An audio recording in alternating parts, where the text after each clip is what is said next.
पण मग एक दिवस असाच रात्री पुन्हा 3 वाजता रात्री फोन आला सोनिया गांधीचा. आम्ही निर्णय घेतला की तू जा महाराष्ट्रात मुख्यमंत्री हो. रात्रीचा फोन आला आणि तुम्ही उद्याची उद्या शपथविधी करा.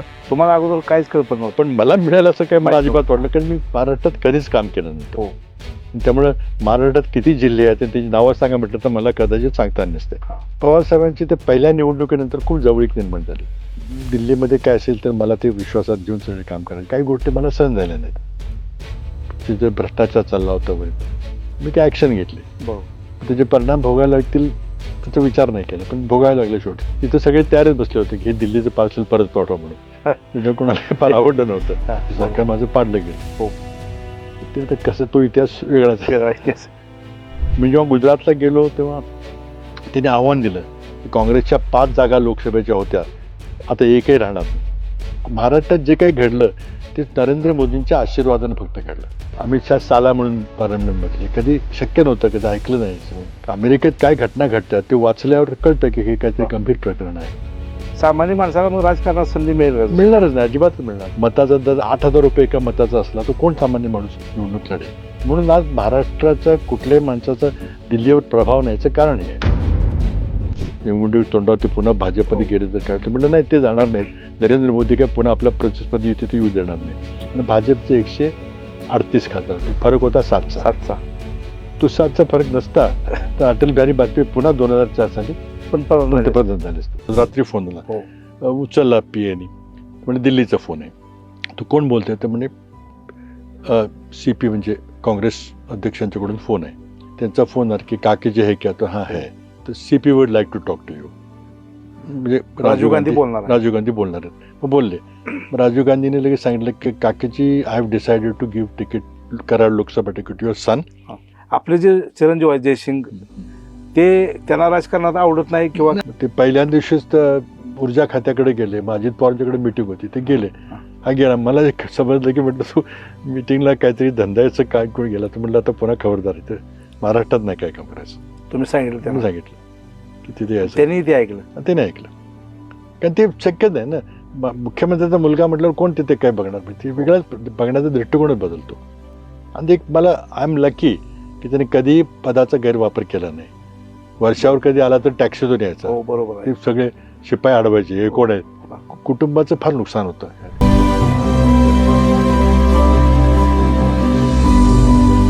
नमस्कार. TOD मराठीच्या ह्या विशेष पॉडकास्ट कार्यक्रमामध्ये मी आपल्या सर्व दर्शकांचं स्वागत करतो. या ठिकाणी आज आपल्या TOD मराठीमध्ये महाराष्ट्र राज्याचे माजी मुख्यमंत्री आणि राज्यातील काँग्रेसचे एक सर्वोच्च नेते पृथ्वीराज बाबा चव्हाण या ठिकाणी आलेले आहेत. आपण आज बाबांशी मनमोकळ्या गप्पा मारणार आहोत. खरं तर आपण आज बाबांना इथं या म्हणजे पॉडकास्टच्या माध्यमातून अराजकीय म्हणजे बाबा म्हणजे साधारणपणे आज बाबांच्या काही विधानांच्यामुळे किंवा काही वेगवेगळे त्यांनी स्टेटमेंट केले गेल्या 15 दिवसामध्ये, त्यामुळे बाबांच्याबद्दल एक वेगळी चर्चा किंवा बाबांच्या विधानाची एक वेगळी चर्चा सोशल मीडियावर सुरू आहे. मात्र आपण त्यापेक्षा एक वेगळे बाबा आणि नव्या पिढीला एक राजकारण समजावं आणि बाबांचा एक प्रवास समजावा म्हणून या ठिकाणी आपण बाबांशी गप्पा मारणार आहोत. बाबा नमस्कार. नमस्कार.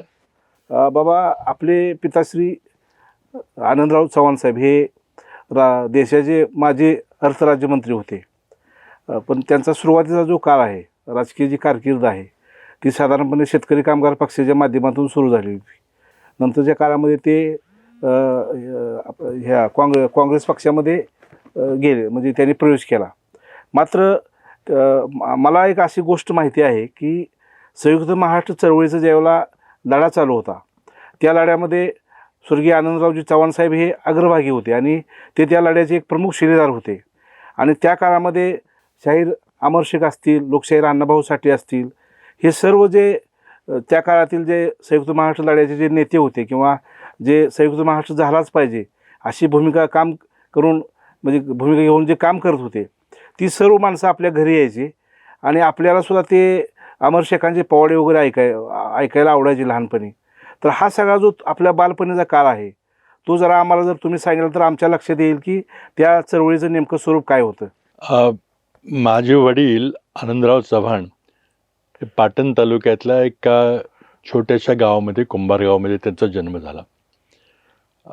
वकिली करता ते कराडला आले आणि त्याच्यापूर्वी LLM झाल्यावर काही काळ ते इंदूर संस्थानामध्ये होते, कारण माझ्या आई या इंदूर संस्थानातून होत्या, मूळच्या त्या शिरोळच्या. आणि लग्न झाल्यानंतर मग एक चांगले वकील होते. मराठा समाजामध्ये फार शिक्षण नव्हतं आणि वडिलांनी मात्र खूप चांगला अभ्यास करून BA LLB MA LLM पर्यंत त्यांचं शिक्षण झालं होतं. स्वातंत्र्य मिळण्यापूर्वीचा काळ होता आणि प्रत्येक संस्थानिकाला वाटलं की आपलं संस्थानिक स्वतंत्र राष्ट्र होणार आहे. 400-450 संस्थानं होती. आता होळकर स्टेट, इंदोरचं स्टेट हे मोठं संस्थान होतं. म्हणजे पेशव्यांचे शिलेदार, पेशव्यांचे सुभेदार म्हणून मल्हारराव होळकर वगैरेंचा इतिहास आपल्याला माहिती आहे. तर माझे आजोबा त्यावेळेला शिरोळहून थेट बडोदा मार्गे इंदोरला गेले आणि इंदोर महाराजांच्याकडे ते तिथं कार्यरत झाले आणि तिथंच माझा जन्म झाला. लग्न झाल्यानंतर मग वडिलांनी आर्मीमध्ये प्रवेश घेतला, परंतु आर्मीमध्ये घेताना काही तुमचे नातेवाईक कोणी सैन्यात आहेत का वगैरे अशी जी ओळख मागतात. त्यामध्ये वडिलांनी आमचे नातेवाईक जनरल जगन्नाथराव भोसले यांचं नाव दिलं होतं. तर जनरल जगन्नाथराव भोसले हे आझाद हिंद सेनेचे सरसेनापती. त्यामुळे ब्रिटिशांना वाटलं की ही भानगड काहीतरी इथं सुरू करतील काहीतरी, म्हणून त्यांना काढून टाकलं. तर काढल्यानंतर पुढं काय करायचं, तर इंदोरला गेले आणि इंदोर महाराजांनी तिथं सांगितलं की आम्हाला एक राज्यघटना लागेल, कारण आता संस्थान स्वतंत्र होणार आहे.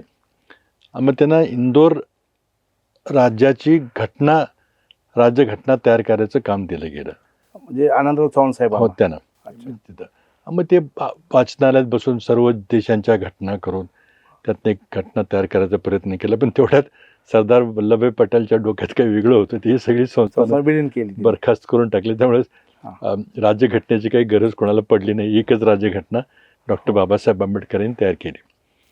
पण तो कालखंड इंदोरमध्ये गेला, संस्थानिक वातावरणात गेला. पण यापूर्वी माझ्या वडिलांची सुरुवात ही लोकल बोर्डच्या अध्यक्षपदाच्या सातारा जिल्ह्याच्या 41 सालची गोष्ट आहे. 42 गोष्ट आहे. आणि त्यावेळेला लोकल बोर्डचे जे खातेदार मंडळी असायचे, म्हणजे मोठे जमीन असणारे वगैरे, असे त्यांना फक्त मताचा अधिकार होता. त्यावेळच्या सातारा सांगली संयुक्त जिल्ह्यामध्ये 101 मतदार होते. आणि ते सगळे नात्यागोत्यातले माणसं होते, कारण त्याच स्तरावर रोटी बेटी व्यवहार व्हायचे. तर त्या लोकल बोर्डच्या अध्यक्षपदाच्या निवडणुकीमध्ये सातारा जिल्ह्याच्या आनंदराव चव्हाण विरुद्ध बाळासाहेब देसाई अशी 42 साली लढत झाली. माझ्या वडिलांचा 2 मतांनी पराभव झाला त्या निवडणुकीमध्ये. म्हणून ते नंतर मग सैन्यात जायचं का, मग इंदोरमध्ये गेले, तिथं काही काळ काढला. पण एकदा राजकारणाची चव लागल्यामुळं, निवडणुकीचं लागल्यामुळे त्यांना तिथं काय ते संस्थानाचं वातावरण काही त्यांना रुजलं नाही. परत आपल्या गावी यावं, सातारला यावं असं त्यांचं सारखी इच्छा व्हायची. त्याच्या आधी जेव्हा देश स्वतंत्र झाला तेव्हा प्रशासकीय अधिकारी पाहिजेत म्हणून एकदम प्रत्येक संस्थानिकाला विचारलं की तुमच्याकडचे काही चांगले सुशिक्षित मुलं असले तर त्यांना पाठवा, आम्ही दिल्लीला त्यांना ट्रेनिंग देतो आणि एकदम कलेक्टर किंवा ॲडिशनल कलेक्टर अशी काहीतरी पदवी देतो.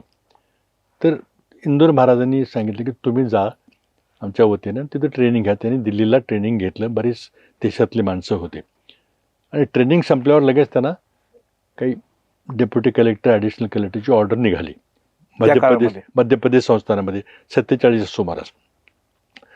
पण त्यांना ती काही प्रशासनिक सेवा वगैरे काही करायची नव्हती. त्यांनी त्यासाठी फेकून दिलं आणि एक दिवस घरी आले आणि सगळं घरातलं सामान 5 रुपयाला विकून टाकलं आणि आईला सांगितलं की मी कराडला चालू, तुम्ही सावकाश यानंतर. आणि कराडला जाऊन त्यांनी वकिलीची पाटी लावली. कोल्हापुरातून कराडला अपडाऊन करून मग कराडला भाड्यानं घर घेतलं आणि वकिली सुरू केली. कराडमध्ये वकील चालू केली. मला वाटतं 50 कालखंड असेल. आणि मग आम्ही हळूहळू कराडला आलो घरवर घेतल्यानंतर. आणि तिथून मग पुन्हा कराडच्या आणि सातारा जिल्ह्यातल्या राजकारणामध्ये किंवा वकिलीमध्ये तरी प्रवेश केला. आणि लवकरच फार मोठं वकील म्हणून त्यांचं नाव झालं आणि लोकप्रिय विशेषतः वकील म्हणून तिथं पुढे आले. फौजदारी खटले, फक्त फौजदारी. त्यावेळच्या सांगली सातारा जिल्ह्यामध्ये खुनाचा प्रकार फार मोठा होतो, खूपच त्या जास्त. काळात. त्या काळात जमिनीचे वाद हो. वगैरे, शेराळा वाळवा हो. प्रसाद. आणि मग पक्षकारांची काही कमी नव्हती, केसेस खूप झाल्या, खूप नाव झालं.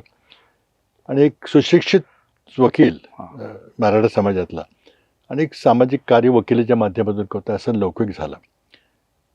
पुन्हा 52च्या कालखंडामध्ये पुन्हा विधानसभेची निवडणूक झाली. ती निवडणूक पुन्हा बाळासाहेब देसाई विरुद्ध आनंदराव चव्हाणाशी झाली. अच्छा. त्यात पुन्हा दुर्दैवानं वडिलांचा 99 मतांनी पराभव झाला. बाळासाहेब त्याही देसाई निवडणुकीत. त्या निवडणुकीमध्ये बाळासाहेब देसाई जिंकले. ते नसते जिंकले तर मग इतिहास बराच बदलला असता.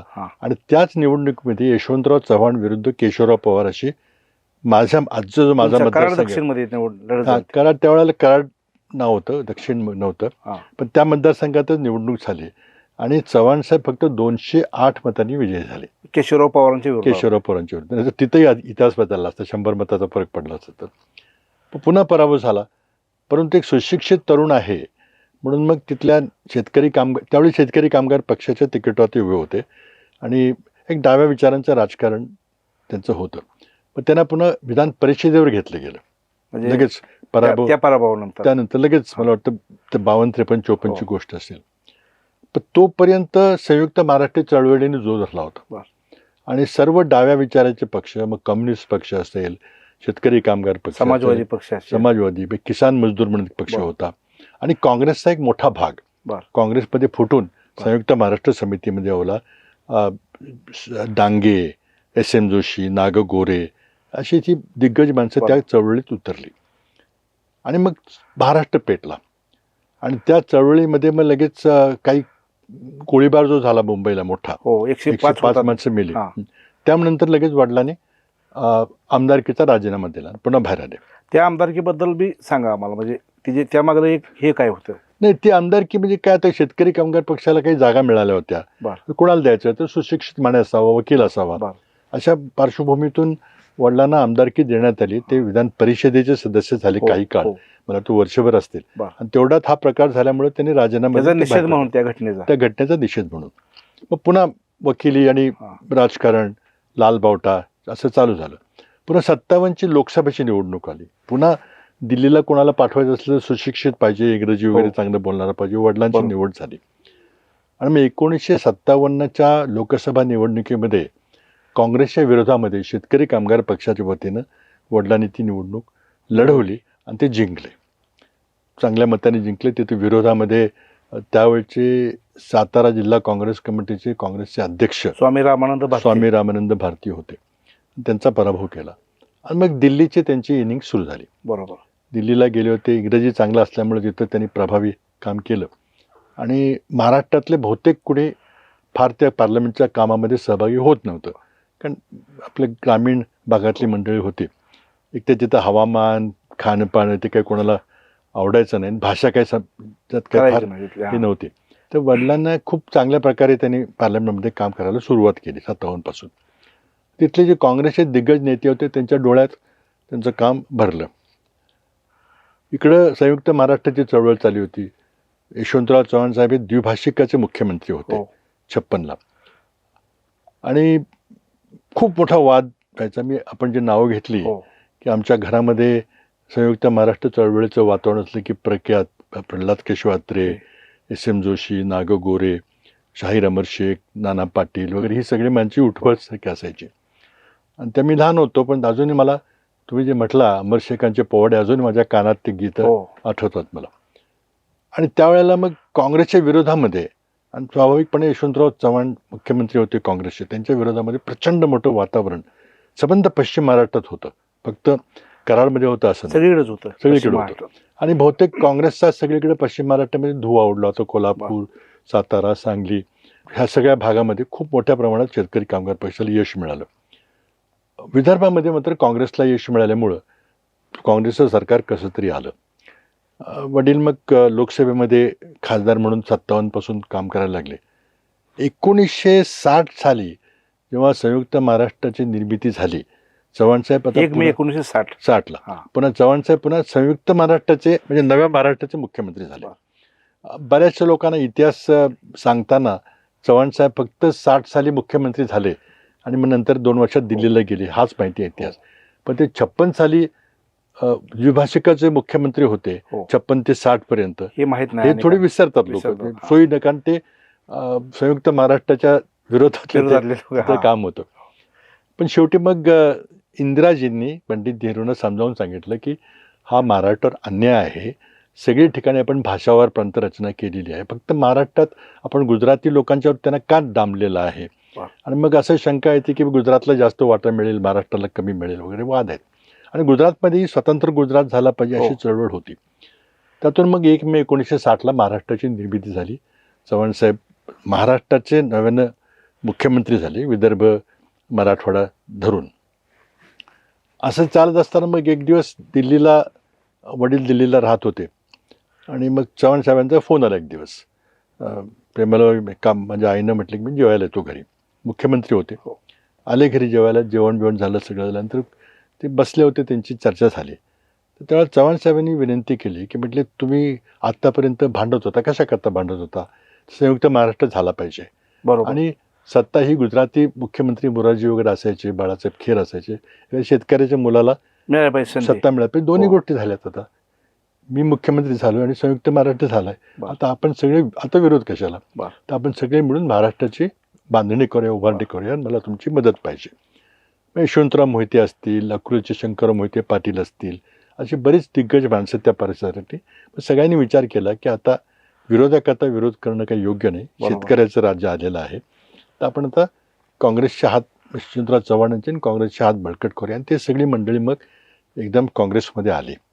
यशवंतराव मोहिते इथं उपमंत्री झाले, वडील दिल्लीला होते, आणि तिथून मग त्यांची काँग्रेसची राजवट सुरू झाली. मग त्यानंतर 62च्या निवडणुकीमध्ये, 67च्या निवडणुकीमध्ये ते पुन्हा खासदार होत गेले. चव्हाण साहेबांनी कराड मतदारसंघ सोडला आणि ते सातारला गेले. म्हणजे ह्यांना सोडला, आनंदराव चव्हाण साहेबांना सोडला. त्यांना कराड मतदारसंघ त्यांना सोडला, मूळचा जो होता तो. अच्छा. आणि ते शेजारी कराड, सातारला गेले. बरोबर. 2 मतदारसंघ होते. आणि अशी त्यांची शेतकरी कामगार पक्षाची, पक्षातून काँग्रेसमध्ये त्यांची प्रवास सुरू झाला. आणि मग तिथं मग 62 साली जेव्हा निवडणूक झाली तेव्हा काँग्रेसचे खासदार म्हणून ते निवडून गेले दुसऱ्यांदा. मग तिथं कृष्ण मेनन जे जेव्हा ते संरक्षण मंत्री होते, मंत्रिमंडळाची रचना करताना त्यांनी नेहरूंना विनंती केली की चव्हाण मला उपमंत्री म्हणून द्या मला. आणि मग नेहरूने ते मान्य केलं आणि ते 1962 साली केंद्रीय मंत्रिमंडळामध्ये उपमंत्री म्हणून कार्यरत झाले. त्यांना संरक्षण विभाग दिला गेला. आणि ते काम सुरू झालं, तेवढ्यात चीनचं युद्ध सुरू झालं. आणि त्यानंतर मग जरा सुरुवातीचा पराभव झाल्यानंतर मग नेहरूने यशवंतराव चव्हाण साहेबांना दिल्लीला बोलावलं, ते संरक्षण मंत्री म्हणून आले.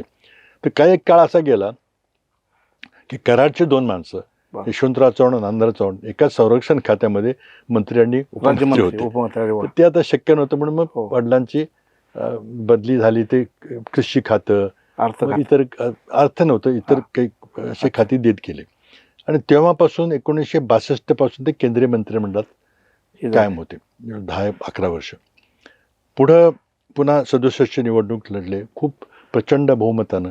भारतातलं बहुमत असायचं, 1 नंबरचं मताधिक्य असायचं, कारण तिथं दुसरं काही नव्हतंच. आणि कराड लोकसभा मतदारसंघामध्ये कोण कोण आमदार होते, तर राजाराम बापू पाटील, तिकडं बाळासाहेब देसाई, यशवंतराव चव्हाण, असे दिग्गज माणसं मतदारसंघाचे आमदार असायचे. ते म्हणजे असायचे. त्यामुळे अगदी सगळे काँग्रेसमय वातावरण होतं. त्यामुळं प्रचंड मोठ्या बहुमतानं. आणि विरोधात कोणी फार काही नव्हतं. भाजपला 7-8%, 9% मतं असायची. त्या वातावरणामध्ये ते पुन्हा 67ला निवडून आले. अनेक खात्याचा कारभार पाहिला, राज्यमंत्री झाले, पेट्रोलियम वगैरे. पण दुर्दैवाने 73 साली त्यांचं निधन झालं. कमी वय होतं, 59 वर्षामध्ये निधन झालं. तिथं पोटनिवडणूक लागली. परंतु त्या कालखंडामध्ये 73 साली त्यांचं निधन झालं. त्याच्या आधी 69 साली इंदिरा गांधींचा आणि हे इंडिकेट सिंडिकेटचा वाद निर्माण झाला. आणि काही प्रस्थापित काँग्रेसचे बडे नेते हे इंदिरा गांधींच्या विरोधामध्ये उभे राहिले. आणि मग तिथं मग कारण काय झालं, तर मग राष्ट्रपती निवडणुकीमध्ये कोणाला तिकीट द्यायचं यावरून वाद झाला. किंवा तो कुणी केला, काय केला, तो एक मोठा इतिहास आहे. पण इंदिरा गांधींनी जरी काँग्रेस पार्टीने संजीव रेड्डी यांचं राष्ट्रपती पदाकरता नाव दिलं असलं, तरी त्याने एका दृष्टीनं बंडखोरी करायचा निर्णय घेतला आणि गिरी यांना एक पर्यायी उमेदवार राष्ट्रपती पदाकरता उभं केलं आणि फार संघर्षमय निवडणूक झाली, कारण काँग्रेसचं सगळं वातावरण होतं. बरोबर. आणि एका बाजूला प्रस्थापित काँग्रेसजन संजीव रेड्डींच्या मागं बरोबर. आणि बंडखोर काँग्रेस इंदिरा गिरींच्या गांधीच्या मागे, गिरींच्या मागे अशी निवडणूक झाली. त्या निवडणुकीमध्ये इंदिराजींनी संस्थानिकाचे तनखे रद्द करणं वगैरे असे काही क्रांतिकारक निर्णय केले, बँकेचं राष्ट्रीयकरण वगैरे असे काही मुद्दे मांडले. आणि मग त्यामध्ये आपण डाव्या विचाराच्या बाजूला राहिलं पाहिजे हा जो विचार पहिल्यापासून शेतकरी कामगार पक्षापासून होता. त्यामुळे काही ठराविक मोजके खासदार फक्त महाराष्ट्रातून इंदिरा गांधींच्या मागे उभे राहिले. बाकी प्रस्थापित सगळे चव्हाणसाहेब वगैरे सगळे त्या थोडं उजव्या राजकारणात, सका पाटील होते, निजलिंगप्पा होते, तिकडे प्रस्थापिकांचं राजकारण. आणि ती मग त्याचा निवडणुकीचा इतिहास खूप रोमांचक आहे. अगदी थोड्याशा मताने गिरी विजय झाले त्या निवडणुकीत. गिरी जर पराभूत झाले असले तर सगळं मग तिथलं राजकारण संपलं असतं. इंदिरा गांधींच्या राजकारणाला कुठेतरी ब्रेक बसला असता. तो संपलं असतं, ब्रेक नसतं, संपलं असतं, म्हणजे लगेच त्यांना बाजूला केलं असतं. पण ते गिरी जिंकले आणि इंदिरा गांधीचा विजय झाला आणि त्या पुन्हा पुढं त्यांचं कार्य सुरू झालं. त्यामुळं आमच्या घराची आणि इंदिरा गांधीची एक प्रचंड मोठी जवळीक सुरू झाली त्या घटनेमुळे. कारण त्या थोड्या मतांनी त्यावेळेला महाराष्ट्रातून एक फार हाताच्या बोटावर मोजण्यासारखे खासदार होते. बरोबर. वसंतराव साठे, विजयराव पाटील, काही बाबुराव काळे अशी काही 4-5 माणसं फक्त राहिली होती, तुळशीदास जाधव वगैरे. आणि त्या मतामुळं गिरी निवडून आले. बरोबर. म्हणजे आता प्रत्येक जण क्लेम करतो की आमच्यामुळे झालं, पण अंतर तेवढंच होतं बरोबर त्या मतांचं. आणि त्यामुळे मग एक जवळीक निर्माण झाली आणि ती कायम राहिली. बरोबर. आणि घराण्याची जवळीक झाली. त्यामुळे जेव्हा 73ला वडिलांचं निधन झालं आणि पोटनिवडणूक लागली तेव्हा इंदिरा गांधींनी सरळ बोलून आईला सांगितलं की तुम्ही लोकसभेची निवडणूक करायची, पोटनिवडणुकीत तुम्हाला तिकीट दिलं.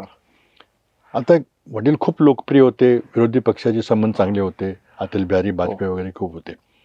आणि ते 73ची पोटनिवडणूक अशी झाली की आईंना काँग्रेस पक्षाचं तिकीट दिलं, त्या उभ्या राहिल्या आणि विरोधामध्ये फार काही कुठला विरोध नव्हता. शेतकरी कामगार पक्षाचा कोणतरी उमेदवार असायचा नेहमी आणि भारतीय जनता पक्षाचे त्यावेळेला जनसंघ असायचं नाव, ते असायचे नाव, ते 5-7% मतं पडायची.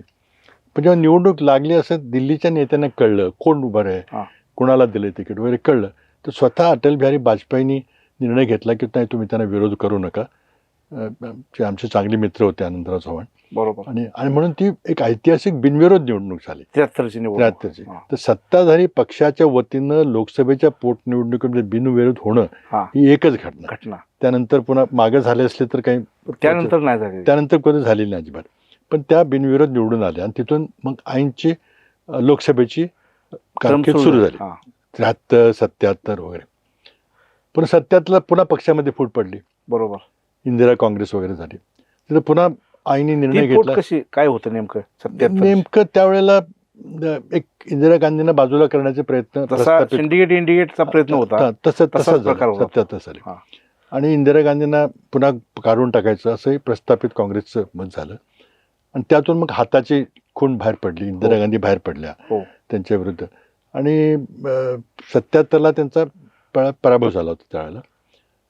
ते ह्याचं 71चं युद्ध झालं, पुन्हा आणीबाणीची परिस्थिती झाली आणि त्यानंतर पराभव झाला, तिथं पक्ष पुन्हा फुटला. त्यावेळेला सुद्धा आईने धाडसी निर्णय घेऊन इंदिरा गांधींची साथ द्यायचा निर्णय घेतला. बरोबर. त्यामध्ये महाराष्ट्रात एकही मोठा नेता इंदिरा गांधीच्या बाजूला नव्हता. सगळे वसंतदादा असतील, चव्हाणसाहेब असतील, शरद पवार असतील, जे प्रस्थापित नावं आपण घेतो सगळे तिकडे होते, सगळे नातेवाईक होते, आले. आणि ते आईनं म्हटलं की काकी तुम्ही हे काय करताय, इतके मोठी माणसं एका बाजूला, तुम्ही एकटे कुठे काय चाललंय. तरी त्याने आग्रह धरला नाही. खरं म्हणजे इंदिरा काँग्रेसची महाराष्ट्रातली सुरुवात ही आमच्या घरापासून झाली. सुरू 5-25 लोकांची मिटिंग झाली, कोणी यायला तयार नव्हतं. एवढं विरोध वातावरण, दहशत फार होती मोठी. आणि मोठे नेते होते, वसंतदादा, चव्हाणसाहेब, ह्यांच्या विरुद्ध कोण उभं राहणार. बरोबर. मग आमचे नातेवाईक येऊन सांगितलं की काकी काय करतात, कोण समोर माहिती आहे का तुम्हाला. तर ते म्हटलं नाही काय नाही, मी आपलं इंदिरा गांधीची साथ देते. तिथं पुन्हा सुदैवानं इंदिरा गांधी पुन्हा विजय झाले आणि त्यांचं राज्याला पुन्हा जवळ एक आणखी वाढली. बरोबर. मग आमच्या 2 घराचा संबंध फार जवळचा आला. मग पुढचं राजकारण आणखी काही निवडणुका लोकसभेच्या लढल्या. 80 साली थोडंसं इथं राजकारण झालं की आईंचे इंदिरा गांधीचे फार जवळचे संबंध आहेत. ते काही कोणाचं चालू देत नाही तिथं महाराष्ट्रामध्ये. त्यासारखं सांगितलं की इंदिरा गांधी त्यांचं ऐकतात, पण ह्या थांबवा. म्हणून मग तिथं एक असं कट झाला की तिकीट कापलं का लोकसभेचं तिकीट कापलं आणि यशवंतराव मोहिते भाऊनं दिलं. आता आमचे इतके घरगुती संबंध होते. दोघं माझे वडील आणि यशवंतराव मोहिते भावासारखे राहत होते. पण तिथं थोडं संघर्षमय वातावरणामध्ये ते तिकीट कापण्याचा प्रयोग झाला. आमचं सगळ्यांचं आईंचं म्हणणं होतं की मला येऊन सांगितलं असतं की माझी इच्छा आहे, तुम्ही जरा थांबा, आपण दुसरं काहीतरी करू किंवा थांबा तुम्ही म्हटलं तर ते ऐकलं असतं. पण ते न करता फार तणावानं थोडं फार मोठा विरोध करून आणि म्हणजे फार संघर्षमय वातावरणामध्ये तिकीट बदललं. दादानी वगैरे दादा त्यामध्ये होते. तेच मुख्य होतं. प्रमिला म्हणजे काकींचं जे तिकीट 1980 सालचं जे कापलं त्यामध्ये वसंतदादा होते आणि त्यांनी इंदिरा गांधींना फार संताप झाला की त्यांचं तिकीट कापायचा प्रश्न नाही, त्या पहिल्यांदा तिकीट त्यांचं दिलं गेलं पाहिजे. दादानी बरोबर डाव केला की म्हटले हे आम्हाला ही तिकीट सगळे जुने खासदार होते, शिवराज पाटील, उदयसिंहराव गायकवाड, यशवंतराव मोहिते, या सगळ्यांना तिकीट देऊन राज्यातले सगळे आमदार वर पाठवले. आणि त्यात यशवंतराव मोहित्यांना तिकीट दिलं. इंदिरा गांधी म्हटलं नाही, कराडचं तिकीट नाही बदलू देणार, मी त्या प्रेमलाबाई चव्हाणांनाच तिकीट दिलं पाहिजे. दादानी तिथं थोडं राजकारण केलं, लगेच ती यादी फेकून दिली, म्हटलं असेल तर तुमचं तुम्ही लढा, आम्ही घरी जातो. आणि मग इतकी आणीबाणीची परिस्थिती 80च्या निवडणुकीला निवडणूक तरी येणं गरजेचं होतं. नाईलाजानं इंदिरा गांधींनी ते मान्य करावं. ते फार त्यांचा संताप झाला होता की असे मला कोंडीत पकडलं ह्यानी. आणि म्हणून त्या वातावरणामध्ये 1980च्या वातावरणामध्ये यशवंतराव मोहिते लोकसभेला उभे राहिले, ते निवडून आले. परंतु इंदिरा गांधीच्या मनात प्रचंड त्या घटनेचा राग होता आणि त्यांनी ती निवडणूक लागली सुरू झाल्याबरोबर लगेच महाराष्ट्र प्रदेश काँग्रेस कमिटीचं अध्यक्षपद आईनं दिलं. आणि त्या म्हणजे महाराष्ट्राच्या एकदम प्रमुख झाल्या. मला वाटतं त्या पहिल्या महिला अध्यक्ष पहिला असतील बहुतेक काँग्रेसच्या महाराष्ट्राच्या पहिल्या. त्या सुदैवानं काँग्रेसचा दणदणीत विजय झाला विधानसभेला झालेल्या निवडणुकीत. आणि लगेच 2 महिन्याच्या आत इंदिरा गांधींनी आईनं पुन्हा राज्यसभेवर घेतलं, म्हणजे त्याची खासदारकी कायम ठेवली. आणि यशवंतराव मोहित्यांचं राजकारण संपलं त्यामुळे मग नंतर त्यांना कुठंच तिकीट मिळालं. त्यानंतर ते कुठं उमेदवारी केलेली दिसत नाही, त्याने संपलंच, त्यांचं कारण संपूर्ण टाकलं. ते इंदिरा गांधींच्या डोक्यात तो जो राग होता की माझ्या इच्छेविरुद्ध तुम्ही हे केलं, तो त्यांनी तो प्रकट केला जेव्हा ते सत्तेत आलं तेव्हा. त्यानंतरच्या काळामध्ये त्यानंतर मग पुन्हा लोकसभेचं तिकीट दिलं, पुन्हा काही वर्ष केली. आणि असं जात जात मग 91 पर्यंत 89ला पण निवडून आल्या. तिथं खूप पराभव झाला होता काँग्रेसचा राजीव गांधींच्या काळामध्ये, त्या निवडून आल्या. पण नंतर मग थोडासा त्यांचा एक अपघात झाला, पायाला फ्रॅक्चर वगैरे झालं, वय झालं होतं. त्यांनी मग राजीव गांधींना त्यावेळेला सांगितलं की मी काही आता कराडला उमेदवारी करणार नाही, योग्य नाही, कारण कोणीतरी तरुण पाहिजे, धावपळ करणारा पाहिजे. तर त्यांनी प्रस्ताव केला की तुम्ही 2 ठिकाणी उभं राहायचा विचार आहे. इंदिरा गांधी मेढकला राहिल्या होत्या आणि उत्तरेत रायबरेलीला होत्या, तसं तुम्ही जर 2 ठिकाणी उभा असला तर तुम्ही तुमच्या युपीच्या मतदारसंघातून एक उमेदवारी करा, दुसरी कराडून करा, असं इंदिरा गांधी म्हणजे राजीव गांधींनी सांगितलं. आणि तसं मग पवार साहेबांनी बारामती सुचवलं की बारामतीला उभं राहा. तर ते 2 पर्याय होते. शेवटपर्यंत त्या पर्यायाची चर्चा चालली होती. बारामतीचं त्यांनी काही स्वीकारलं नाही, पण कराडची चर्चा होती, तिथं कोणाचं तिकीट कापायचा प्रश्न नव्हता, कारण काही नव्हतं. आणि मग शेवटपर्यंत म्हटलं ठीक आहे, विचार करतो. तोपर्यंत मी अमेरिकेत शिक्षण वगैरे घेऊन परत आलो होतो भारतात. आईंच्या सगळ्या लोकसभा निवडणुकीचं सूत्रसंचालन मी करायचो, पण थेट राजकारणात मी नव्हतो. युथ काँग्रेस किंवा जिल्हा परिषद असं काही नव्हतं. मी आपलं माझा इंजिनियर म्हणून मी काम करत होतो. काम करत असताना थोडंसं मला संगणकाचा माझा विषय होता आणि संगणकाची क्रांती होणार हे मला दिसत होतं, कारण अमेरिकेत मी काम केलं होतं. पण नंतर लक्षात आलं की ही क्रांती जी आहे ती ज्याला इंग्रजी येतं त्याच्यापुरतच मर्यादित राहील. आपल्या सामान्य माणसाला म्हणजे 95% 97% माणसाला ज्याला इंग्रजी येत नाही त्याला ह्या क्रांतीचा उपयोग होणार, त्याला काही सगळं बायपास करीत आणि आहेरे आणि नाहेरेसारखं होऊन जाईल. त्यामुळे आता हे बरोबर नाही. मी चीनमध्ये जपानमध्ये पाहिलं होतं की ते लोक आपल्या भाषेत काम करतात, मग आपण मराठीत का करू शकत नाही. म्हणून मग आम्ही काही जणांनी थोडा विचार केला की आपण करायचा प्रयत्न करावा. खूप त्यामध्ये प्रयत्न केले. ते काही फार काही नफ्याचं काम नव्हतं, कारण त्याला मार्केट मिळेल का नाही कोण माहीत नव्हतं, पण एक जिद्द म्हणून आम्ही ते केलं. जिद्द आणि लोकांचे हित डोळ्यासमोर ठेवून आपले कराडला गेलो, काय करतो बाबा, तर आम्ही काहीतरी कंपनी काढली, कारखाना आहे, काय ते बघितलं तर ते टीव्ही स्क्रीन सारखं असायचं पुढे हो. काहीतरी माणसं करत बसायची, ते कोणाला कळायचं नाही. बरोबर. तिथे काही ठोकाठोके नाही, काही कंपनी म्हणजे आवाज काय तर आला काय पाहिजे. काय नाही, हा. ते कळायचं नाही. हो. मग त्यामुळे लगेच कळलं की ही क्रांती जी होणार आहे ती आपल्या ग्रामीण भागातल्या माणसांचा काही उपयोग होणार नाही, पुन्हा आहेरे नाहेरे होईल. हा. आणि म्हणून आम्ही काम केलं आणि त्यात आम्हाला यश आलं. वा. आम्ही तिथं संशोधन करून काही गोष्टी केल्या की त्यामुळे मग सर्व भारतीय भाषामध्ये संगणक तंत्र उपलब्ध झालं. तर राजीव गांधी कम्प्युटर आणायचा प्रयत्न करत होते भारतामध्ये. त्यांनी आणला. प्रत्येक राज्यातला एक एक जिल्हा निवडला, तिथले सगळे 7-12चे उतारे संगणकीकरण करायचं ठरवलं. पण त्यांना लगेच लक्षात आलं की हे इंग्रजीमध्ये करून चालणार नाही, भारतीय भाषेत केल्याशिवाय ते उपयोग नाही. मग आता काय करायचं, तर संगणक तर आणायचे आहेत पण तर भारतीय भाषा नसतील तर काही चालणार नाही कुठं. एका कारखान्यामध्ये, साखर कारखान्यामध्ये सुरू केलं. आता ऊसाची बिलं द्यायला लागली तर लोकांना कळायचं नाही काय इंग्रजीमध्ये. म्हणून आम्ही काम केलं. मग जेव्हा राजीव गांधींना लक्षात आलं की हे मराठीमध्ये तंत्रज्ञान पाहिजे, तेव्हा त्यांनी तिथल्या अधिकाऱ्यांना सांगितले बघा हे तर देशात कोण कोण काम करतंय या क्षेत्रामध्ये.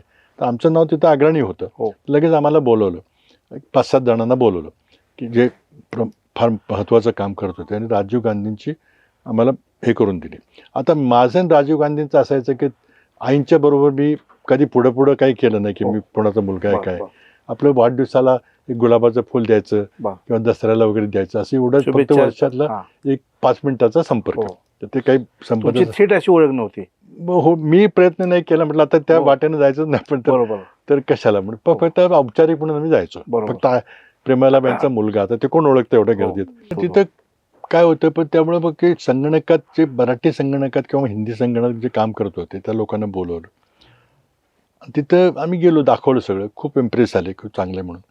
तर त्यावेळेला ते इंदिरा गांधींची हत्या झाली होती, सिक्युरिटीचं बरंच प्रश्न होतं. बूटा सिंग त्यावेळेला गृहमंत्री होते, त्यांच्या खात्याचा विषय होता. प्रत्येकाने नाव बिव लावलं होतं, सगळं छातीला पट्टी लावतात, ते जसं बिल्ला देतात बिल्ला तसं दिलं होतं. ते नाव बघितलं माझं, त्याचं नाव काय म्हटलं, पृथ्वीराज चव्हाण म्हणून. पण ते चव्हाणचं जे स्पेलिंग असतं ते मराठी असतं, ते त्या वेगळं असतं. उत्तरेमध्ये चव्हाण असतं. ते लगेच ओळखले हा मराठी दिसतोय म्हणून. काय तसे काही ओळखीचं काय कारण नव्हतं. विचारलं की यशवंतराव चव्हाण यांचं काही नातं आहे का. आता यशवंतराव चव्हाण शेजारच्या गल्लीत आमच्या राहत होते, पण नातं नव्हतं. तर मी आपलं नुसतं एका शब्दात सांगितलं की नाही, म्हटलं नातं नाही काही. मग ते पुन्हा थांबले. म्हटलं मग प्रेमालाबाई चव्हाणचं काही नातं आहे का. मला सांगावं लागलं की, मग त्यांनी लक्षात ठेवलं ते. म्हटलं ठीक आहे, सॅम पिट्रोडाला भेटा आणि संपर्क ठेवा वगैरे असं म्हटले. पण त्या संपर्क काही नव्हता, पण आमचं काम चालू राहिलं. पण त्यांच्या ते डोक्यात होतं की प्रेमला काकींचा मुलगा हा इंजिनियर आहे, क्षेत्रामध्ये चांगलं काम करत आहे. तर 91ला जेव्हा निवडणुकीचा प्रश्न आला तेव्हा आईने सांगितलं की मी काही उभं राहणार नाही, तुम्ही इथून उभं राहा दुसऱ्या ठिकाणी. आणि मी बाजूला सरकल्यामुळे कोणाचं तिकीट कापायचा प्रश्न नाही, काय नाही, काही अडचण काही नाही. आणि शेवटच्या क्षणापर्यंत जेव्हा यादी तयार होत होती तेव्हा महाराष्ट्रातील सगळी नावं फिक्स होत होती. कराडचं पुढे लिहिलं असं की CP टू डिसाईड. CP म्हणजे काँग्रेस प्रेसिडेंट. तर राजीव गांधी हे काँग्रेस प्रेसिडेंट, ते पंतप्रधान नव्हते. आणि तिथं मग CP म्हणतात काँग्रेस प्रेसिडेंटला. आता जसं खडगेनं म्हणतात CP आहे, सोनिया गांधीने म्हणायचे CP आहे, म्हणजे काँग्रेस प्रेसिडेंट. ते तिथं लिहिलं असायचं. आतले माझे काही मित्र होते ते सांगायचे कराडचा काही निर्णय झाला नाही, CP टू डिसाईड म्हणून लिहिलेलं आहे. म्हणजे याचा अर्थ की बहुतेक स्वतः राजीव गांधी विचार करतायत तिथं. अगदी शेवटपर्यंत अनिश्चितता होती की बहुतेक राजीव गांधी ॲक्सेप्ट करतील वगैरे. सोपे मतदारसंघ होता, खूप चांगलं मताधिक्य होतं. पण अर्ज भरायच्या शेवटच्या क्षणाला मग आईने सांगितलं की तुम्ही नसाल तर मग माझ्या मुलाला द्या, तो आहे तयार, तुम्हाला त्याची माहिती आहे इकडे, तुम्ही जी टीम तयार करायचा प्रयत्न करताय, एक तरुण ज्याला आंतरराष्ट्रीय दृष्टिकोन आहे, टेक्नॉलॉजीचं बॅकग्राऊंड आहे, तर तो ते करू शकेल, तुम्ही विचार करा.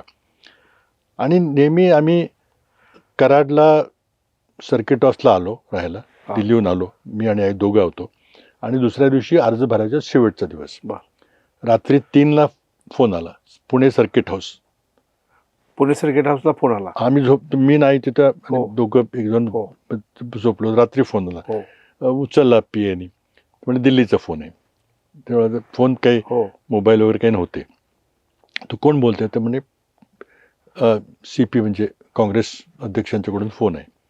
तिथं त्यांचे PA जॉर्ज म्हणून असायचे. त्यांचा फोन आला की काकीजी है क्या, तो हां है. मग ते काकीजी म्हणायचे तर त्यांना फोन दिला तर CP would like to talk to you, म्हणजे राजीव गांधी बोलणार आहे. राजीव गांधी बोलणार आहेत. मग बोलले. मग राजीव गांधीने लगेच सांगितलं की काकीजी I have decided to give ticket, Karad Lok Sabha ticket your son, हाँ. आप कहाँ पे है?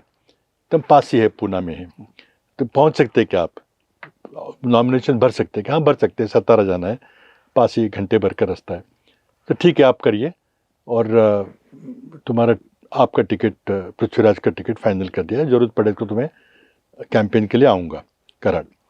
तर ये मैं जॉर्ज को दे रहा हूँ, नाम वाम ठीक बताइए. मग स्पेलिंग वगैरे मला विचारलं, ते एक्झॅक्ट स्पेलिंग दिलं, काय चूक बरोबर. होणे म्हणून दिलं. आणि रात्री 3ला आमचं तिकीट फायनल फायनल झालं. लोकसभेत. कोणाला माहित नाही. हा.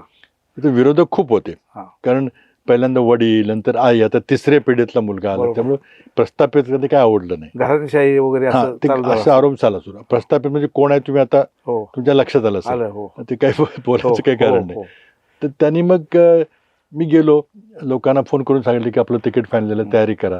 मग कराडला सगळी तयारी झाली आणि 11 वाजता जाऊन आम्ही अर्ज भरला. त्यावेळेला काही अर्जाच्या फार भानगडी नव्हत्या की ॲफिडेव्हिट भरा आणि ते प्रॉपर्टी साधे अर्ज असतील. साधे अर्ज होते आणि भरला. तिथं ते प्रस्थापिकांना ते काही आवडलं नाही. हा. हा पुन्हा कुठून आला तिसऱ्यांदा, आणि हा एकदा आला की मग पुन्हा अवघड आहे पुन्हा. हा. तर मग त्याने बराच विरोध केला, पण ते सटक्यात निघून गेलं. समोर नागनाथ अण्णा नायकोडी उमेदवार होते, हो. डाव्या पक्षाचे वगैरे. हो. पण तिथल्या प्रस्थापिकांनी मात्र फार विरोध करायचं ठरवलं, आणि मग कराडून मला विरोध झाला लोकसभेला. काँग्रेस अंतर्गतच विरोध चालू. काँग्रेस अंतर्गत मुख्यमंत्री त्यावेळेला पवारसाहेब होते. हो. आणि ते हे ह्याला इथं थांबवा, नाही तर मग पुन्हा कटकट होईल अशी ते चर्चा झाली. एका बाजूला प्रकाश बापू पाटील सांगलीतून होते, अजित पवार बारामतीतून होते, त्यात मी तिसरा म्हणजे दुसऱ्या पिढीची माणसं पुढे आली होती. तर आता निवडणूक सुरू झाली, प्रचार चालायला, मराठीच बोलता येत नाही, त्याला गावच माहित नाहीत. म्हणजे सैदापूरला निघालाय की तांब्याला निघालाय त्याला माहित नाही. तुमच्या बाबत असंही आम्ही ऐकलं होतं लहान असताना की तुम्ही चुकीच्या मतदारसंघात तुमची गाडी गेली. नाही असं नाही, अफवा. असं आता मला गाव माहित नव्हती वस्तुस्थिती आहे, हा. कारण मी फक्त लोकसभा निवडणुकीपुरतं थोडंसं तिथे लक्ष घालायचो. पण त्याच्यावर जास्त विरोधक फोकस करायला लागले. हा, ते मला मराठीच बोलता येत नाही. हा. तसं नव्हतं, कारण माझं प्राथमिक शिक्षण 7वी पर्यंत हे म्युन्सिपालिटीच्या मराठी शाळेत झालं. कारण शाळा नंबर 7 ना, 7 नंबर शाळा. हा. पण त्यामुळे माझं बेसिक मराठी चांगलं होतं. पण मी 7 नंबरच्या शाळेतनं 7वी पास झालो, हा. आणि जे दिल्ली कराड सोडलं, मग ते दिल्ली, पिलानी, अमेरिका असा तो प्रवास सुरू झाला. बरोबर. त्यामुळे मराठीचा संबंध अजिबात अक्षरशः परत आला नाही. अक्षरी कधी लिहिलं नाही. हो. पण ते पहिल्या 7 वर्षाचं ट्रेनिंग होते ते डोक्यात हो. होतं. म्हणजे अगदीच काही येत नाही असं नव्हतं, बरोबर. पण फ्लुएंटली बोलता येत नव्हतं. हो. थोडं अडकून बोलायचं असं होतं. ते खूप विरोध प्रचार झाला. पण त्याच्यापेक्षा काय झालंय, काँग्रेस अंतर्गतच विरोध झाला. बरोबर. तर कोणी केला काय केलं त्याचा हो. जायला नको, पण कडाडून विरोध झाला. आणि मी बघत होतो सगळे की विरोध अंतर्गत होतो, पण बोलून करणार काय. आपलेच निकटवर्ती जर विरोध करता म्हटलं पुन्हा अडचण होईल. बरोबर. एवढं सोपं नाही. पण तरी मी एक मतदारसंघ फार चांगला होता, वडील आईने खूप चांगल्या प्रकारे तिथे लोकप्रिय होते, त्यामुळे चांगलं वातावरण होतं. आणि शिराळा वाळव्यामध्ये जयंतराव पाटील आणि शिवाजीराव देशमुख यांनी अगदी चांगली मदत केली, कारण तिथं त्यांचा प्रतिस्पर्धी नागनाथ अण्णा हे वाळव्याचे. ते खासदार झाले तर जयंत पाटलांना त्रास होणार, म्हणून त्यांनी ते म्हटले नको म्हणून मदत केली. पण सातारा जिल्ह्यामध्ये मात्र कडाडून विरोध झाला. सातारा जिल्ह्यामध्ये विरोध अगदी कडाडून झाला. पण ते मी कसं तरी टिकलो तिथं. दुर्दैवानं मतदानाच्या आदल्या दिवशी राजीव गांधींची हत्या झाली 91च्या मे मध्ये, 21 मेला. आणि दुसऱ्या दिवशी मतदान होतं. एकदम शेषननी महिनाभर निवडणूक लांबवली, पुढे ढकलली. पैसे सगळे संपले, आता प्रचाराला शेवटचा दिवस, मतदार याद्या करायचं चाललं होतं, आणि तेवढ्या निवडणूक पुढे गेली. 1 महिना पुढे. आता करायचं काय, पुन्हा कॅम्पेन चालवायचे तर पैसे कुठून आणायचे, काय करायचे. आम्ही जवळजवळ 15-20 दिवस राजीव गांधींची अंत्ययात्राच काढत बसलो. सगळा कलश सगळ्या महाराष्ट्र फिरवला, कॅम्पेन थांबवली सगळी. कारण थांबवली तर 2 कारण होती, कुणाकडे काही शिल्लक नव्हते, निवडणुकीसाठी काही नव्हतंच. मग ती किती लांबवलं तेवढे लांबवले. पण शेवटी निवडणूक झाली, थोडी सहानुभूतीची मदत मिळाली. मी 1,00,000 मतांनी निवडून आलो मी. आणि मग त्यावेळेला काय झालं, तर राजीव गांधी नाहीत, मग आता पंतप्रधान पदाचे दावेदार कोण आहेत, तर नेहरू गांधी कुटुंबातलं कोण नाही, तर मग दुसरं कोणतरी होणार. मग प्रत्येकाला वाटलं, तिथं अर्जुन सिंग होते, ND तिवारी होत्या, महाराष्ट्रातून पवार साहेब होते, त्यांना वाटलं आता आपल्याशिवाय नेता कोण राहिला नाही. आणि मग त्यांनी विरोध थोडा त्यांच्याकडून जो होत होता तो कमी झाला, की आता यांचं सगळं इंदिरा गांधींचा आणि राजीव गांधीचा संबंध तुटलाय आता, हो. तर आता जर निवडून आला तर मग आपल्याला महाराष्ट्रातल्या माणसाची मदत होईल, एक खासदार आपल्याला वाढला वाढेल म्हणून असेल. त्या पण ते लेट झालं होतं, बरं. सगळ्यांनी विरोधी भूमिका घेतली, त्यामुळे बरोबर. एकदम बदला दिशा म्हटलं ते काय सोपं नव्हतं, विरोध व्हायचा तो झाला. लोकांच्यात मेसेज गेलता तसा. पण ते सहानुभूतीच्या लाट होती, त्याची मदत झाली, त्यामुळे लाखभर मताने मी निवडून आलो. आणि लोकांनी त्यावेळेस सांगितलं होतं की ठीक आहे, मी इथं राजकारणात नव्हतो, युथ काँग्रेसमध्ये नव्हतो, मी सरपंच नव्हतो, जिल्हा परिषद सदस्य नव्हतो, पण तुम्ही मला जर संधी दिली तर मात्र मी चांगलं काम करेल, मी हो. तुम्हाला खाली बघायची हो. संधी देणार नाही. लोकांनी विश्वास टाकला. एकदा मी संसदेमध्ये गेलो आणि पहिल्या दिवशी, आता मुद्दाम तो आठवण सांगितली पाहिजे थोडी पाहिजे. पहिल्या दिवशी मी गेलो आणि आपल्या कराडच्या लोकांनी काही प्रश्न सांगितला की बा असं असं होतंय आणि दिल्लीचा विषय ना, मला त्रास होतोय. काही मंडळी मला भेटायला आली, एक डेलिगेशन घेऊन. मी लगेच दिल्लीमध्ये लोकसभेमध्ये तो मुद्दा जोरात मांडायला सुरुवात केली. शिवराज पाटील स्वर्गीय आता वारले काल असते, तर ते अध्यक्ष होते आणि मी खूप जोरजोरात उभं राहून मला मांडू द्या. आधी लोकसभेमध्ये शून्य काळामध्ये काही मांडायचं असलं तर लिहून द्यावं लागतं की हा विषय मी मांडणार आहे. त्यामुळे अध्यक्षांना माहिती होतं मी काय मांडणार आहे. त्यांनी दुर्लक्ष केलं, अजिबात मला बोलू दिलं नाही. मला वाईट वाटलं की मला पहिल्यांदा मी बोलतोय, प्रयत्न करतो आणि मला वेळ दिली नाही. मी बसलो खाली. मग थोडंसं लंच टाईमला तिथं वेळ होती, मला चपराशी आला. साहेबांनी बोलवलं. म्हटलं कोण साहेब? स्पीकर साहेब. शिवराज पाटील मला बोलवलं आणि मला इंग्रजीमध्ये बोलले. ते म्हटले मराठी खासदारांना कोणाला इंग्रजी फार चांगलं असतं, तुला चांगला बॅकग्राऊंड आहे. ते म्हटले तू जो कराडचा विषय मांडलास, मला माहिती आहे काय म्हटलं ते, तुला जर कराडचा विषय मांडायचा तर कराड पंचायत समितीमध्ये निवडून द्यायला पाहिजे. ही देशाची संसद आहे हां. आणि त्यामुळे देशाचे फक्त ते प्रश्न मांडायचे असतात. पहिल्या दिवशी त्यांनी माझे कान व्यापक दृष्टिकोन दिला त्यांनी. कान पिळके मी लगेच लक्षात आलं माझ्या. हो. आणि जो त्यांचा सल्ला माझ्या राजकीय जीवनामध्ये इतका महत्त्वाचा होता, मी त्यांचे उपकार कधी विसरणार नाही. अगदी 5 वर्ष ते अध्यक्ष होते आणि मग त्यांनी खूप प्रेम केलं, मला खूप सहकार्य केलं. पण पहिल्या दिवशीचा धडा कराडमध्ये तुम्हाला अडकून दिलं ना थोडक्यात? नाही अजिबात. ते म्हटले असलं तर जा पंचायत समितीला उभा राहा. बरोबर. कराड पंचायत समिती इथं नाही असं. बरोबर. ही देशाची संसद आहे, इथं राष्ट्रीय आंतरराष्ट्रीय प्रश्न मांडायचे असतात. म्हणजे देशाचा एक व्यापक दृष्टिकोन मग त्यानंतर मी कधी ते असले, कधी चेअरमध्ये कधीच काही स्थानिक प्रश्न मांडले नाहीत. पण स्थानिक प्रश्न महत्त्वाचे असतात. हो. पुन्हा निवडून येण्याकरता शेवटी त्या मतदाराकडे जावं लागतं. बरोबर. मग ते नसलं की मी ते मांडायचो, ते असलं की मग दुसरे आंतरराष्ट्रीय प्रश्न सगळे. आंतरराष्ट्रीय. ते खूप चांगले संबंध आले, खूप त्यांनी प्रोत्साहन दिलं मला आणि त्या 5 वर्षात मला खूप चांगलं काम करता आलं. पहिल्या 5 वर्षामध्ये शिवराज पाटील साहेबांचे खूप त्यावेळेला उपकार त्यावेळेला मानावे लागतील. आणि मग त्यातून मी एक चांगला खासदार म्हणून माझं नाव पुढे आलं. इंग्रजी हिंदीचा काही प्रश्न नव्हता आणि तिथून माझी मग चालू झाली पॉलिटिकल कारकीर्द सुरू झाली. इंजिनियर म्हणून कारकीर्द संपली. तरी मी टचमध्ये होतो. बाबा 1991 निवडणुकीतले काही गमतीदार किस्से आपण आम्हाला सांगितलेत. त्या निवडणुकीमध्ये विरोधी उमेदवार जे होते नागनाथ अण्णा नायकवडी, ह्यांचं जास्त आव्हान होतं का काँग्रेस अंतर्गत विरोधक? दोन्ही होतं. कारण काय, नागनाथ अण्णा हे सांगलीचे असल्यामुळे सातारा त्यांचा इतका प्रभाव नव्हता. एक क्रांतिकारक म्हणून नाव होतं. पण त्यावेळेला 91 पर्यंत ते 1947 खूप लांब गेलो होतं. नव्या पिढीला ते काही माहित नव्हतं. थोडंसं होतं, एक आदर होता त्यांच्याबद्दल. मग त्यानंतर त्यांची खूण सिंह होती, तिने फिरवलं होता, ते सिंह फिरवलं होतं, सरकारचा सिंह. मग निवडणूक आयोगाने निर्णय घेतला की जिवंत प्राणी वापरायचे नाहीत. तिथून सुरुवात झाली. पण ती निवडणूक गाजली होती, पण खरी निवडणूक गाजली ती काँग्रेसच्या अंतर्गत विरोधात. त्यातून मी वाचलो. पण एकदा निवडून आल्यानंतर मग पण मागे बघायचा काय प्रश्न होता. मी 96ला पुन्हा निवडून आलो, 98ला पुन्हा निवडून आलो. 99ला मात्र पराभव झाला, कारण तेवढा राष्ट्रवादी काँग्रेसचा जन्म. 99 बद्दलच मला एक विचारायचं आहे. पहिल्यांदा आनंदराव चव्हाण साहेबांनी इंदिराजींच्या बरोबर राहण्याचा निर्णय घेतला, म्हणजे त्या इंडिगेट आणि सिंडिकेटच्या त्या ह्याच्यामध्ये. त्यानंतर मग काकीनी सुद्धा 77ला इंदिराजींच्या बरोबर राहण्याचा निर्णय घेतला. आणि आपण सुद्धा आपल्याला पुढं काही गोष्टी दिसत असताना 99ला तुम्ही निर्णय घेतला की काँग्रेस बरोबर राहायचं, सोनिया गांधीच्यावर राहायचं, सोनिया गांधीच्या बरोबर राहायचं. बरोबर. तेव्हा धोका दिसत होता का? तो दिसत होता. मला निरोप आला की तू राष्ट्रवादीमध्ये ये, अर्ज भरून मग जा, कुठे जायचं ते पुन्हा परत याची गरज नाही. वस्तुस्थिती होती, निवडून आणतो. कारण काय होतं की मराठा पंतप्रधान होणार ही तिथे त्या ठिकाणी चर्चा सुरू झाली की आता कोणी प्रतिस्पर्धी राहिलं नाही ना. कारण काँग्रेसमध्ये इंदिरा गांधींच्या घराण्यातलं कोण राहिलं नाही आणि तसं प्रतिष्ठित नाव कोण नव्हतं. नरसिंहराव यांना तिकीट पण दिलं नव्हतं 99ला.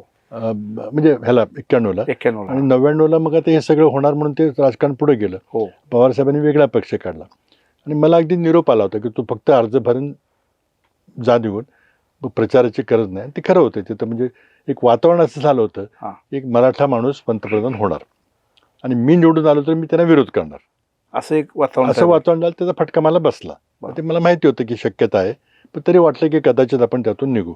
आणि मग समोर सनदी अधिकारी श्रीनिवास पाटील हे हो. राष्ट्रवादी काँग्रेसचे तिथे उमेदवार होते. तिथं माझा पराभव झाला. हो. झाला तर मी ठीक आहे म्हणजे स्वीकारलं, म्हटलं ठीक आहे, झाला तर झाला, लोकांनी शेवटी निर्णय दिला. पण त्यात काय झालं की 3 वर्षात 3 लोकसभा निवडणुका लढवाव्या लागल्या. तुम्हाला 96, 98 आणि 99. 99 बरोबर. हो. ते लोकांना कंटाळा, रोज तुम्ही लोकसभेचं तिकीट हो, हो, हो. मतं मागायला येत आहे, काय त्याचा चाललंय? एक फटका बसला. त्याचा फटका बसला. पण हां. झाल्या गोष्टी त्या. बरोबर. आणि मग मी नाव चांगलं होतं, हां. लोकसभेमध्ये खूप चांगलं काम केलं होतं. सोनिया गांधींना माहिती होतं. हो. त्यांनी मला बोलवून सांगितलं की तू जर तुला दिल्लीत राहता आलं तर दिल्लीत थांब हां. आणि पक्षाचं काम कर, मला गरज आहे या लोकांची.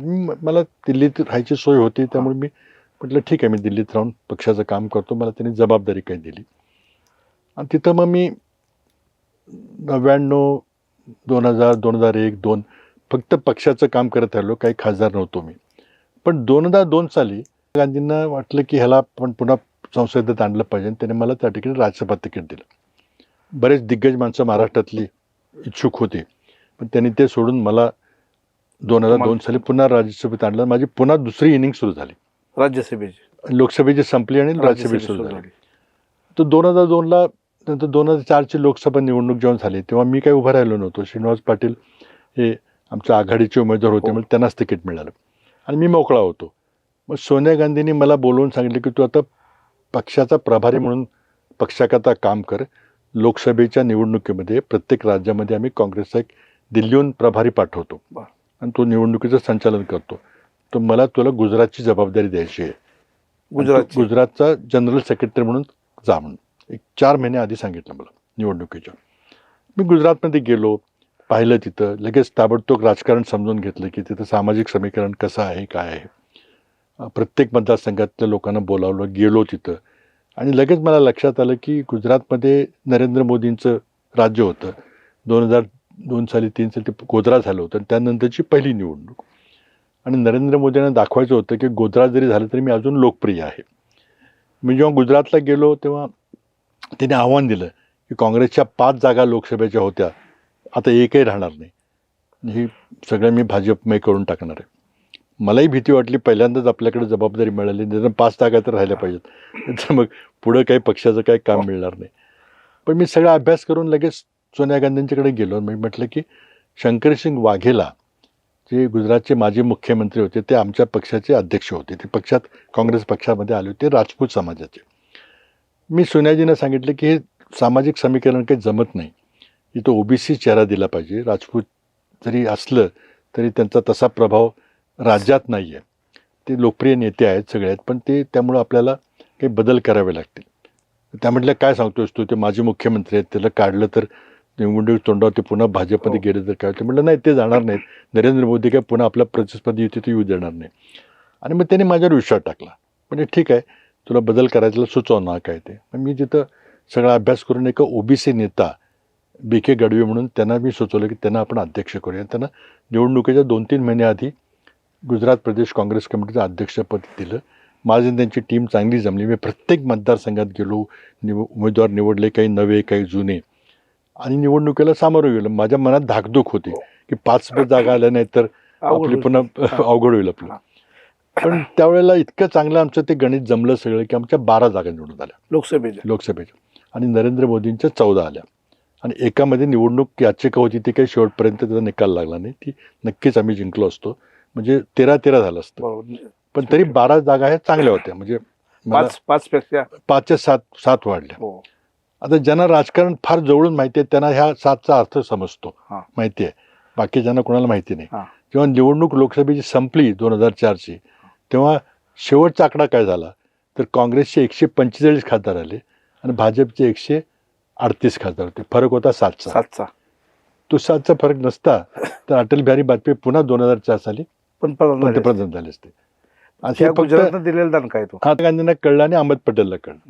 आता त्याचा फायदा असा झाला की निवडणूक संपली आणि सरकार स्थापन केलं आणि मला लगेच सोनिया गांधीचा फोन आला की तुला राज्यमंत्री म्हणून घेतलंय आणि काम चांगलं करा, शुभेच्छा, मनमोहन सिंग बोलतील. त्यावेळेला मनमोहन सिंग पंतप्रधान होण्याचा निर्णय झाला होता. मी राज्यसभेचा खासदार होतो त्यावेळेला. आणि मग नंतर लगेच दुसरा एक फोन आला की तुला पंतप्रधान कार्यालयाचा राज्यमंत्री केलं आहे. मी जरा निराश झालो की म्हटलं कुठलंच खातं नाही. माझी अपेक्षा होती की अर्थ खातं वगैरे काहीतरी असं मिळेल. आता हे बिन खात्याचं झालं. तर बिन खात्याचं म्हणजे काहीच असं नाही वाटायला लागलं अधिकार. तर म्हटलं अरे बापरे काहीतरी मिळालं. पण नंतर मला कळलं की कॅबिनेटपेक्षा मोठं खातं आहे पंतप्रधान कार्यालयाचं राज्यमंत्री. आम्ही सलग 6 वर्ष पंतप्रधान कार्याचा राज्यमंत्री म्हणून राहिलो 2010 पर्यंत. आणि नंतर मग काही एखादी जागा मोकळी झाली, समजा कोणी वारलं किंवा काय झालं की ते खातं आपोआप पंतप्रधानाच्याकडे यायचं आणि पंतप्रधानांच्या वतीने मी सगळं काम बघायचो. मग क्रीडा खातं असेल, ऊर्जा खातं असेल, परदेशी भारतीयांचं खातं असेल, असं अनेक खात्याचा मला तिथं अनुभव मिळाला. आणि विज्ञान, तंत्रज्ञान, ऊर्जा, अणुऊर्जा आणि अंतरिक्ष हे नेहमी पंतप्रधानांच्याकडे असतं आणि त्यामुळे त्यांच्या राज्यमंत्री म्हणून ते सगळे काम बघत होतो. म्हणजे एकेकाळी माझ्याकडे 8-9 खाती होती ते राज्यमंत्री म्हणून. खूप सगळा अनुभव मिळाला. आणि पंतप्रधान कार्यालयाचा राज्यमंत्री म्हणून मग आमचं काम काय असायचं तर 2 राज्यातला काही वाद निर्माण झाला तर तो सोडवायचा. आता उदाहरणार्थ महाराष्ट्र कर्नाटकचा वाद आहे, सीमावाद. तर आता महाराष्ट्राचा मुख्यमंत्री बेंगलोरला जाणार नाही, बेंगलोरचा मुख्यमंत्री मुंबईला येणार नाही. मग कुठं आहे ते पंतप्रधान कार्यालय दोघं यायला तयार असतं की तिथं बोलवलं तर आम्ही येतो. मग तिथं बोलवून त्यांच्याशी चर्चा करून काय ते समिट होतं का बघायचा. हे पहिलं काम. दुसरं 2 मंत्रालयाचा वाद. रेल्वेला काही लाईन टाकायची आणि पर्यावरण खातं म्हणते की नाही टाकायची. वन खातं म्हणते की इथं आमचं वन खातं नाही मिळणार. त्यातनं काहीतरी दोघांना एकत्र बसून वाद सोडायचं हे काम असतं. आणि मग पंतप्रधानांची परराष्ट्र धोरणाची जी कामं असतात, वेळ असेल पंतप्रधान तू जा परदेशी जाऊन ये, तो परदेशी पाहुणा येतो त्याला भेट तिथं, अशी मग कामं तिथं असायची. पण प्रचंड मोठा अनुभव सगळ्या देशाचा मिळाला. कारण सगळे मुख्यमंत्री यायचे, पंतप्रधानांना भेटताना मला भेटायचे किंवा विनंती करायची की आम्हाला PM ला भेटायचं आहे, तर वेळ द्या थोडासा. मग काही माणसं म्हणायची की आमचं खातं चांगलं नाही, PM ला सांगून आमचं खातं बदलायला हवं. अशा बऱ्याचशा अनुभव फार मोठे आहेत तिथले. पण ते काही सगळेच सांगता येत नाही. पुस्तक लिहा त्याच्यावर. पुस्तकात चर्चा झाली पण नाही पुस्तकाचं बघू काय ते. पण ते मग 6 वर्ष मी अणुऊर्जा खात्याचा अणु आयोगाचा सदस्य, अंतरिक्ष आयोगाचा सदस्य म्हणून काम केलं. पहिल्यांदाच म्हणजे पॉलिटिकल माणूस हा अंतरिक्ष आयोग आणि ऊर्जा आयोगामध्ये, अणुऊर्जा आयोगामध्ये सदस्य म्हणून मी काम केलं. खूप जवळून दोन्ही खाते हाताळली मी. आणि मग वेळ प्रसंगी जो काही खातं मिळेल ते खातं बघत गेलो. कधी क्रीडा खातं असेल, कधी ऊर्जा खातं असेल. म्हणजे PM सईद वारली तेव्हा ऊर्जा खातं आलं. पुन्हा तिथं काही ते शीख दंगलीमध्ये एक आमचे जगदीश टायटलर म्हणून मंत्री होते, त्यांचं मंत्रिपद गेलं, ते खातं पंतप्रधानांच्याकडं आलं, मी बघत होतो. बराचसा अनुभव चांगला मिळाला. पण मग एक दिवस असाच रात्री पुन्हा 3 वाजता रात्री फोन आला सोनिया गांधींचा आणि आदर्शचं प्रकरण चाललं होतं आणि सांगितलं की आम्ही निर्णय घेतला की तू जा महाराष्ट्रात मुख्यमंत्री म्हणून. एकदम अचानक रात्रीचा फोन आला आणि त्यामुळे उद्याच्या उद्या शपथविधी करा आणि लगेच जा. तुम्हाला अगोदर काहीच कल्पना नव्हती. आता मी पेपरमध्ये वाचत होतो की काहीतरी मुख्यमंत्र्यांनी राजीनामा दिलाय, आता काहीतरी होईल. तिथं ज्येष्ठ नेते आहेत. आता कुतूहल होतंच की कोण होणार म्हणून. तुम्हाला कुतूहल होतं पण मला मिळालं असं काही मला अजिबात वाटलं, कारण मी महाराष्ट्रात कधीच काम केलं नव्हतं. आणि त्यामुळे महाराष्ट्रात किती जिल्हे आहेत आणि त्याची नावं सांगा म्हटलं तर मला कदाचित सांगता नसते अशी परिस्थिती. कारण मी पूर्णपणे दिल्लीमध्ये 91 पासून दिल्लीत होतो. बरोबर. त्यामुळे कराड, मुंबई, दिल्ली किंवा कराड, पुणे, दिल्ली, मग हे थांबायचा काही प्रश्नच नाही. बरोबर. कधीतरी मग महिन्यातनं एखादी मिटिंग मुंबईला मुख्यमंत्र्यांनी बोलवलं तर मी तिथं जायचं मिटिंगला, नाहीतर दिल्ली आणि कराड. बाकी मग सांगितलं, पाठवलं, मी गेलो. मग तिथून मग ती दुसरी चालू झाली. 4 वर्ष मुख्यमंत्री म्हणून काम केलं. भीती होती की आपल्या काही चुका होतील, की आपल्याला माहीत नाही काहीच की मुख्यमंत्री काम कसं असतं, कोण आमदार आहेत, काय आहेत. पण मी खूप प्रयत्न करून, मला विश्वास होता की मी प्रयत्न करून ते सगळं सांभाळेन. सुदैवाने काही मोठ्या चुका झाल्या नाहीत काही. तेच आम्हाला एक प्रश्न आहे आमच्या पिढीला, की सगळे मुख्यमंत्री हे काहीतरी चुका होऊन, काहीतरी आरोप होऊन गेले, म्हणजे पदावरून. आपल्या बाबतीत एवढं आपण म्हणजे कुठल्याही प्रकारची चूक न होता तुम्ही 2-3 कारण आहेत त्याला. ते लोक बरेच विचारतात आणि मी सुद्धा विचार करतो की कसं काय घडलं. एकतर हे होतं की काही अपघात काही झाला नाही कुठं. पण त्याला खरं कारण आहे, घरामध्ये आईवडिलांचं जे ट्रेनिंग होतं, जी संस्कृती होती, ती कारण आहे. थोडे लेफ्ट ऑफ सेंटर होती, डाव्या विचारसरणीचा प्रभाव होता. वडील खूप हार्डवर्क करून शिक्षणातून आले होते पुढं, आणि त्यांचा एकच मुद्दा होता की शिक्षण चांगलं घेतलं पाहिजे. काही कर पण शिक्षण चांगलं घे. आईचं वातावरण त्या राजवाड्याच्या, इंदोरच्या राजवाड्यात गेलं होतं. पण त्याही प्रचंड सेक्युलर होत्या, धार्मिक होत्या प्रचंड, पण अत्यंत म्हणजे धर्म काय आहे तिथून ती शिकवण मिळाली. धर्म सगळी वैयक्तिक माझी गोष्ट आहे. म्हणजे एखादा किस्सा मी सांगितला तर लोकांना आश्चर्य वाटेल. त्या सोमवारचा उपवास करायच्या, अगदी स्ट्रिक्टली करायच्या, आणि ते शिवलीला अमृत वगैरे काय असतं ते वाचल्याशिवाय काही तोंडात घास घ्यायचं नाहीत. अत्यंत होतं. आणि मी दर सोमवार आलं की मग साबुदाण्याची खिचडी वगैरे आम्हाला तेवढंच आकर्षण असायचं. पण त्याचबरोबर त्यांची दुसरी बाजू होती की एक दिवस असं, मला लहान होतो मी तिथं, वडिलांचा फोन आला की कोल्हापूरचे काही माणसं येतात घरी जेवायला, जेवण करा. तर तिथं रात्रीचं काही बाजारपेठ वगैरे काही नसली तर ते पाहुणे आले तर कोंबडी मटणचं पुलाव वगैरे ते करणं हे करावंच लागायचं. ते स्टँडर्ड मेंटेन करायला लागायचं. तर आता कुठं काय मिळणार नाही, काय करायचं. तर लगेच संध्याकाळची वेळ होती, त्यांनी कंबर कसली फाडी आणि गेल्या 2 कोंबड्या आणल्या, हाताने सुरी घेऊन कोंबड्या कापल्या आमच्यासमोर. मी जवळ बसलो, तो काय झालं बघायला, ते रक्ताच्या चिळकाने उठलेलं मला आठवते. मग ते गरम पाण्यात टाकून पिसं काढली, फटाफट कोंबडीचा पुलाव रसा वगैरे काय केलं, लोकांना घातलं. सोमवार होता आणि मला स्वतःला खिचडी, साबुदाण्याची खिचडी फार आवडायची. काही जरी असलं तरी आधी मला खिचडी, साबुदाण्याची खिचडी पाहिजे. जसं नेमकं पाहुणे आले तेव्हा मला ताट वाढलं, तेव्हा मी त्या आधी खिचडी खाल्ली आणि मग मटणचा पुलाव वगैरे नेहमीप्रमाणे झालं सुरू. पण त्यांचं इतकं असायचं, मी आता खाल्लं की पुन्हा मी पुलाव वगैरे ताव मारला आणि पुन्हा म्हटलं मला साबुदाणा पाहिजे. तर लगेच त्याने हातात मला, माझा उपास आहे तर हात लावू नकोस, असं असायचं. एका बाजूला धार्मिक, पण ते धर्म हा स्वतःचा वैयक्तिक धर्म आहे. प्रचंड त्या धार्मिक होत्या, पण हे थोतांड नव्हतं काही अगदी. त्यामुळे ती शिकवण आमच्यावर झाली, अगदी जे प्रॅक्टिकल काय असेल ते. आणि वडिलांचे विचार हे डाव्याचे होते. तिथं सुरुवात झाली. नंतर अमेरिकेत लोकशाही काय असते ती फार जवळून पाहिली. अत्यंत क्रांतिकारक. अमेरिकेमध्ये कमवानी शिका स्कीममध्ये शिकलेला आहात. ते असतं, ते तिथं काम मिळतं करायला आणि ते पैसे मिळतात. तर खूप इथून पैसे पाठवणं काही फार सोपं नसतं. त्यामुळे ते एक सहज होतं, त्यात काही अडचण होते. काही नाही काही काम मिळतं, काम करता करता शिक्षण घ्यायचं असतं, ते सगळेच करतात, त्यात काही विशेष नाही. पण तिथल्या त्या कालखंडामध्ये प्रचंड क्रांतिकारक वातावरण अमेरिकन चाललं होतं. आणि विशेषतः माझ्या युनिव्हर्सिटीमध्ये, जी जगातली सर्वोत्कृष्ट युनिव्हर्सिटी होती, तिथं मला सुदैवानं प्रवेश मिळाला. आणि तिथे इतकं स्टुडंट पॉलिटिक्स इतकं प्रचंड चाललं होतं. एका बाजूला व्हिएटनाम वॉर होतं, दुसऱ्या बाजूला ते निग्रो लोकांचा, तिथं अश्वेत लोकांचा लढा चालला होता, ब्लॅक पॅन्थर मुवमेंट होती, हिपी मुवमेंट तिथं सुरू झाली. अशा बऱ्याच सामाजिक चळवळी तिथे चालल्या होत्या, त्या जवळून पाहायला मिळाल्या. फ्री स्पीच मुवमेंट म्हणून आहे तिथं. कॅम्पसमध्ये राजकीय काही काम करायचं असं तिथं निर्बंध असायचे, पण काही लोक म्हटले की नाही आम्हाला राजकारण इथं करायचं आहे. मग त्यांना तुरुंगात टाकलं गेलं. मग मग तिथून वाद झाला. एक कुठं मोठा इतिहास त्या कालखंडामधला अमेरिकेतला मी जवळून पाहिला. त्यामुळे लोकशाही काय असते तिथून अमेरिकेतून प्रत्यक्ष प्रॅक्टिकल ट्रेनिंग तिथे मिळालं. आणि नंतर मग मनमोहन सिंगच्या हाताखाली काम केलं. त्यामुळे ती जी शिकवण झाली होती त्याचा उपयोग इथं झाला. मग तिथं मला ते काही काम करणं अवघड झालं नाही. खूप प्रलोभनं झाली, सगळं झालं, पण त्यातून काही म्हणजे कुठे पाय घसरला नाही कुठं. बरोबर. मला एकदा असंच आपल्या म्हणजे भाभीजींनी, मॅडमनी एकदा असा किस्सा सांगितला होता की त्या ज्यावेळेला दिल्लीला गेल्या काकींच्याकडे, म्हणजे सासूबाईंच्या बरोबर, त्यावेळी त्यांना काकींनी सांगितलं होतं की तुम्ही टायपिंग शिका किंवा अन्य काही स्किल्स शिका, पण तुम्ही हे काहीतरी स्वतःच्या नोकरीसाठी तुम्ही स्वतः प्रयत्न करा. अशा प्रकारचे म्हणजे सुनबाईला सुद्धा तिने काकींनी तसं सांगितलं होतं. म्हणजे नोकरी हा विषय नव्हता पुढं, पण आपल्याला काही नवीन कला आली पाहिजे, काही व्यावहारिक. आता टायपिंग आलं तर घरी माझ्या कामामध्ये उपयोगच होईल. बरोबर.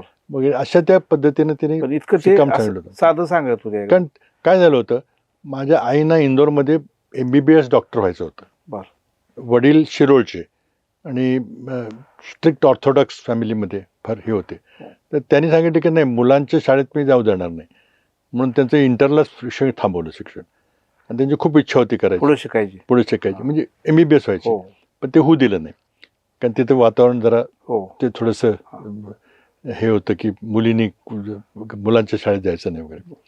पण त्याची भरपाई अशी झाली की त्यांना त्या बायकांच्या वातावरणामध्ये पण सगळं काही शिकवलं. त्यावेळेला त्या राजवाड्यामध्ये त्यांना शूटिंग, स्विमिंग, गाडी सुद्धा चालवता टेनिस, येतं. गाडी सगळं शिकलं. पण त्या वातावरणामध्ये वा. म्हणजे हे नाही. आणि मग ते खूप आत्मविश्वास त्यांच्यात निर्माण झाला. तो तिथे पुढे उपयोगी पडला राजकारणामध्ये. खूप तो इतिहास म्हणजे मोठाच इतिहास आहे. बरोबर. बाबा असं एक आम्हाला की ज्यावेळेला काँग्रेसची निवडणूक झाली, काँग्रेसच्या अध्यक्षपदाची, सीताराम केसरी, राजेश पायलट आणि शरद पवार, तर त्यावेळेला आपली भूमिका काय होती त्यामध्ये, त्या निवडणुकीमध्ये? त्या भूमिकेचे मी काँग्रेसचा ते महासचिव होतो. हो. आणि आता तिथले संबंध, वैयक्तिक संबंध बरेच वर्षात निर्माण होतात. हो. जवळीक निर्माण होते. हो. तशी झाली. पण त्या निवडणुकीमध्ये मी भाग घेतला. मी योग्य त्या ठिकाणी मतदान केलं. ते गुप्त मतदान आहे, त्यामुळे सांगायचं काही प्रश्न नाही. त्याचा तुम्हाला परत काय नाही, तसं काही झालं नाही नाही, झालं. काही फरक नाही पडला. अच्छा. पण नंतर पुन्हा पवार साहेबांची त्या पहिल्या निवडणुकीनंतर खूप जवळीक निर्माण झाली. आणि 91च्या नंतर 91ला तो विषय झाला, जो व्हायचा तो झाला. पण त्यानंतर मात्र खूप आमची जवळीक निर्माण झाली. बरोबर. ते दिल्लीमध्ये काय असेल तर मला ते विश्वासात घेऊन सगळे काम करायचे. 96ला 98ला आणि त्या निवडणूक मला अजिबात काही त्रास झाला नाही. 96चे तर कोणी विरोध नव्हता, काय नव्हता. 96ला सगळ्यांचं मताधिक्य घडलं. बाबरी मस्जिद वगैरे झालं, तो मुस्लिम समाज सोडून गेला. माझं एकट्याचं मताधिक्य वाढलं. म्हणजे 1 लाख होतं ते 2.25 लाखापर्यंत गेलं त्यावेळेस. त्यामुळे ते अगदी मग सेटल झालो मी. 5 वर्षानंतर काही कोणाचे विरोध नव्हता, काही नव्हतं. 99ला ते कारण स्पष्ट होतं की तुम्ही काही पवारांना मतदान करणार नाही, तुम्ही निवडून आलात तर, आणि काँग्रेस सांगेल तेच कराल, आम्हाला मराठा पंतप्रधान करायचं वगैरे हे वातावरण झालं. त्यात फटका बसला. तर ते काही दिसत होतं की असं घडणार म्हणून. बाबा आता आपण ह्याच्याबद्दल बोलत होतो की आनंदराव चव्हाण साहेब असतील किंवा शंकरराव मोरे असतील किंवा केशवराव जेदे, ह्या यशवंतराव मोहिते असतील, ह्यांनी शेतकरी कामगार पक्षातून काँग्रेसमध्ये प्रवेश केला. म्हणजे तिने पक्षांतर केलं आणि त्यांचं एक बेरजेचं राजकारण म्हणून यशवंतराव चव्हाण साहेबांचं, त्याला पूरक असं त्यांनी काही निर्णय घेतले. मात्र अलीकडच्या काळामध्ये आपण जे पक्षांतर बघत आहात की रोजच्या रोज पक्षांतर, कुठंतरी एखादी बातमी तुम्हाला वाचायला ऐकायला मिळत असेल, ते पक्षांतर आणि ही आजची पक्षांतर, ह्याच्याकडे आपण कसं बघता? त्यामध्ये जमीन आसमानचा फरक आहे. त्यावेळेचं पक्षांतर प्युअरली वैचारिक होतं. शेतकरी कामगार पक्ष विचारानं शेतकऱ्यांची, कामगारांची बाजू घ्यायची, आणि काँग्रेस हे भांडवलदारांचं धार्जिणा पक्ष असं एक वातावरण होतं. आणि त्याकरता आपण शेतकऱ्यांच्या मागं उभं राहिलं पाहिजे, कामगारांच्या मागं, कामगार चळवळीच्या मागं उभं राहिलं पाहिजे, ही त्यात भावना होती. पण आणि संयुक्त महाराष्ट्र झाला पाहिजे, प्रमुख मागणी होती. जेव्हा संयुक्त महाराष्ट्र झाला आणि एक शेतकऱ्याचा मुलगा यशवंतराव चव्हाणांच्या रूपानं महाराष्ट्राचा मुख्यमंत्री झाला, त्यामुळे एखाद्या खऱ्या दृष्टीनं भांडवलदारांच्या हातातून राज्य सत्ता गेली आणि सामान्य शेतकऱ्याच्या हातात सत्ता आली. त्यामुळे विरोध करायचं काही तसं फार मोठं कारण नव्हतं. आणि चव्हाण साहेबांनी बेरजेचं राजकारण केलं. यशवंतराव मोहिते असतील, अकलूजचे शंकरराव मोहिते पाटील असतील, शंकरराव मोरे, जेदे, तुळशीदास जाधव, ही मोठी, पुण्याचे रके खाडीलकर ब्राह्मण समाजाचे नेते होते, पण ते डाव्या पक्षाचे विचारातले होते. या सगळ्यांनी मग निर्णय घेतला की बाबा आपण नव्या महाराष्ट्राच्या निर्मितीमध्ये हातभार लावूया. ते सगळे आले. त्यामध्ये काही आर्थिक लाभ असेल किंवा काही पद मिळतील असा बिलकुल विचार नव्हता. जे आज काय चाललं आहे, आज आपण बघतोय की कशा प्रकारचा घोडा बाजार चालला आहे. त्यामुळे आणि पण नंतर आपण पक्षांतर बंदी कायदा राजीव गांधींनी केला. कारण जे हरियाणामध्ये काय आयराम गयाराम प्रकरण झालं, सकाळी पक्ष संध्याकाळी दुसरा पक्ष, ते थांबवण्याकरता केलं. आता तो पक्षांतर बंदी कायदा अस्तित्वात असतानाही जे घडलं आहे, कायदा मोडून, हे फार विचित्र झालं आहे. त्यावेळेला काही पक्षांतर बंदी कायदा नव्हता, त्यामुळं सदस्यपद जाणं वेळ काही नव्हतं. विचारानं पक्षाचं काम करायचं, विचारानं पक्ष बदलायचा, असं झालं. आजचं फारच वेगळं आहे. आजचं म्हणजे इतके लोकशाहीचा गळा घोटायचं काम चाललेलं आहे. त्याला न्यायालयाने सुद्धा त्याला हातभार लावलेला आहे. पक्षांतराचा निर्णय तुमचा एका लोकसभेच्या विधानसभेच्या कार्यकाळात होऊ शकत नाही. म्हणजे तिने पक्षांतर बंदी कायदा उल्लंघन केले का नाही हे आपल्याला शेवटपर्यंत कळालं नाही. फार दुर्दैवी आहे. आणि मोदींना लोकशाही संपवायचीच आहे आणि फक्त एकाधिकारशाही आणायची आहे. आणि त्यांना हे सांगायचे की लोकशाहीला कशाला तुम्ही हे नाटक सगळं चाललेलं आहे, मी देशाचं भलं करतो, मला कळतं सगळं काय करायचं ते. आणि मग ते सिंगापूरचं उदाहरण ते सांगतात, ली क्वान यूचं, की तो एक हुकुमशाह होता, पण त्यांनी देशाचं प्रगती करून एक मोठं राष्ट्र निर्माण केलं, एक गरीब राष्ट्रातून. तसं मला करायचं, मग कशाला पाहिजे लोकशाही वगैरे. ही जी मानसिकता आहे ती मनुवादाची पासून आलेली मानसिकता आहे की आमचा हक्क आहे काही लोकांचा सत्ता गाजवणं आणि इतरांना तो काही अधिकार नाही आहे. तर आजचं सगळं विचित्र आहे. आणि महाराष्ट्रात जे काही घडलं ते नरेंद्र मोदींच्या आशीर्वादानं फक्त घडलं. महाराष्ट्रात आता जे घडलेलं आहे आता घडलं नाही तर शक्यच नसतं झालं. तर सगळ्या घटनेला राजाश्रय मिळाला. गुजरातमध्ये असेल, गुवाहाटीमध्ये असेल, फार वेगळं आहे ते. बाबा, दुसरा एक असा प्रश्न आहे की आता आपणही राजकारणामध्ये आरोप प्रत्यारोप हे सगळ्या गोष्टीतून गेलेले आहात. म्हणजे तुमच्याबाबतच तुमच्या विरोधकांच्याबद्दल अशा काही गोष्टी आम्हाला माहिती आहेत की क्रांतीवीर नागनाथांना हे तुमच्या विरोधात त्यांनी लोकसभा लढवली होती. काकींच्या विरोधात सुद्धा 1989 साली ते उमेदवार होते. तरीसुद्धा ज्यावेळी क्रांतीवीर नागनाथांना दिल्लीला यायचे त्यावेळी ते आपल्या घरी यायचे, जेवायला यायचे. त्यांना जर प्रवासाला काय वाहन व्यवस्था, गाडी, कार हवी असेल तर आपण ते द्यायचा.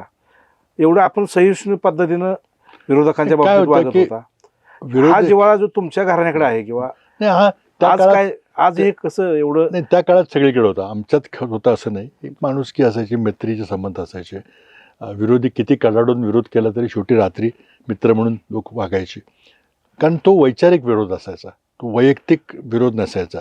किंवा काहीतरी आर्थिक लाभ मिळावा, कारखाना माझ्या ताब्यात राहावा, दूध डेअरी माझ्याकडे, असं काही त्यात नव्हतं. प्युअरली विचारण असायचं.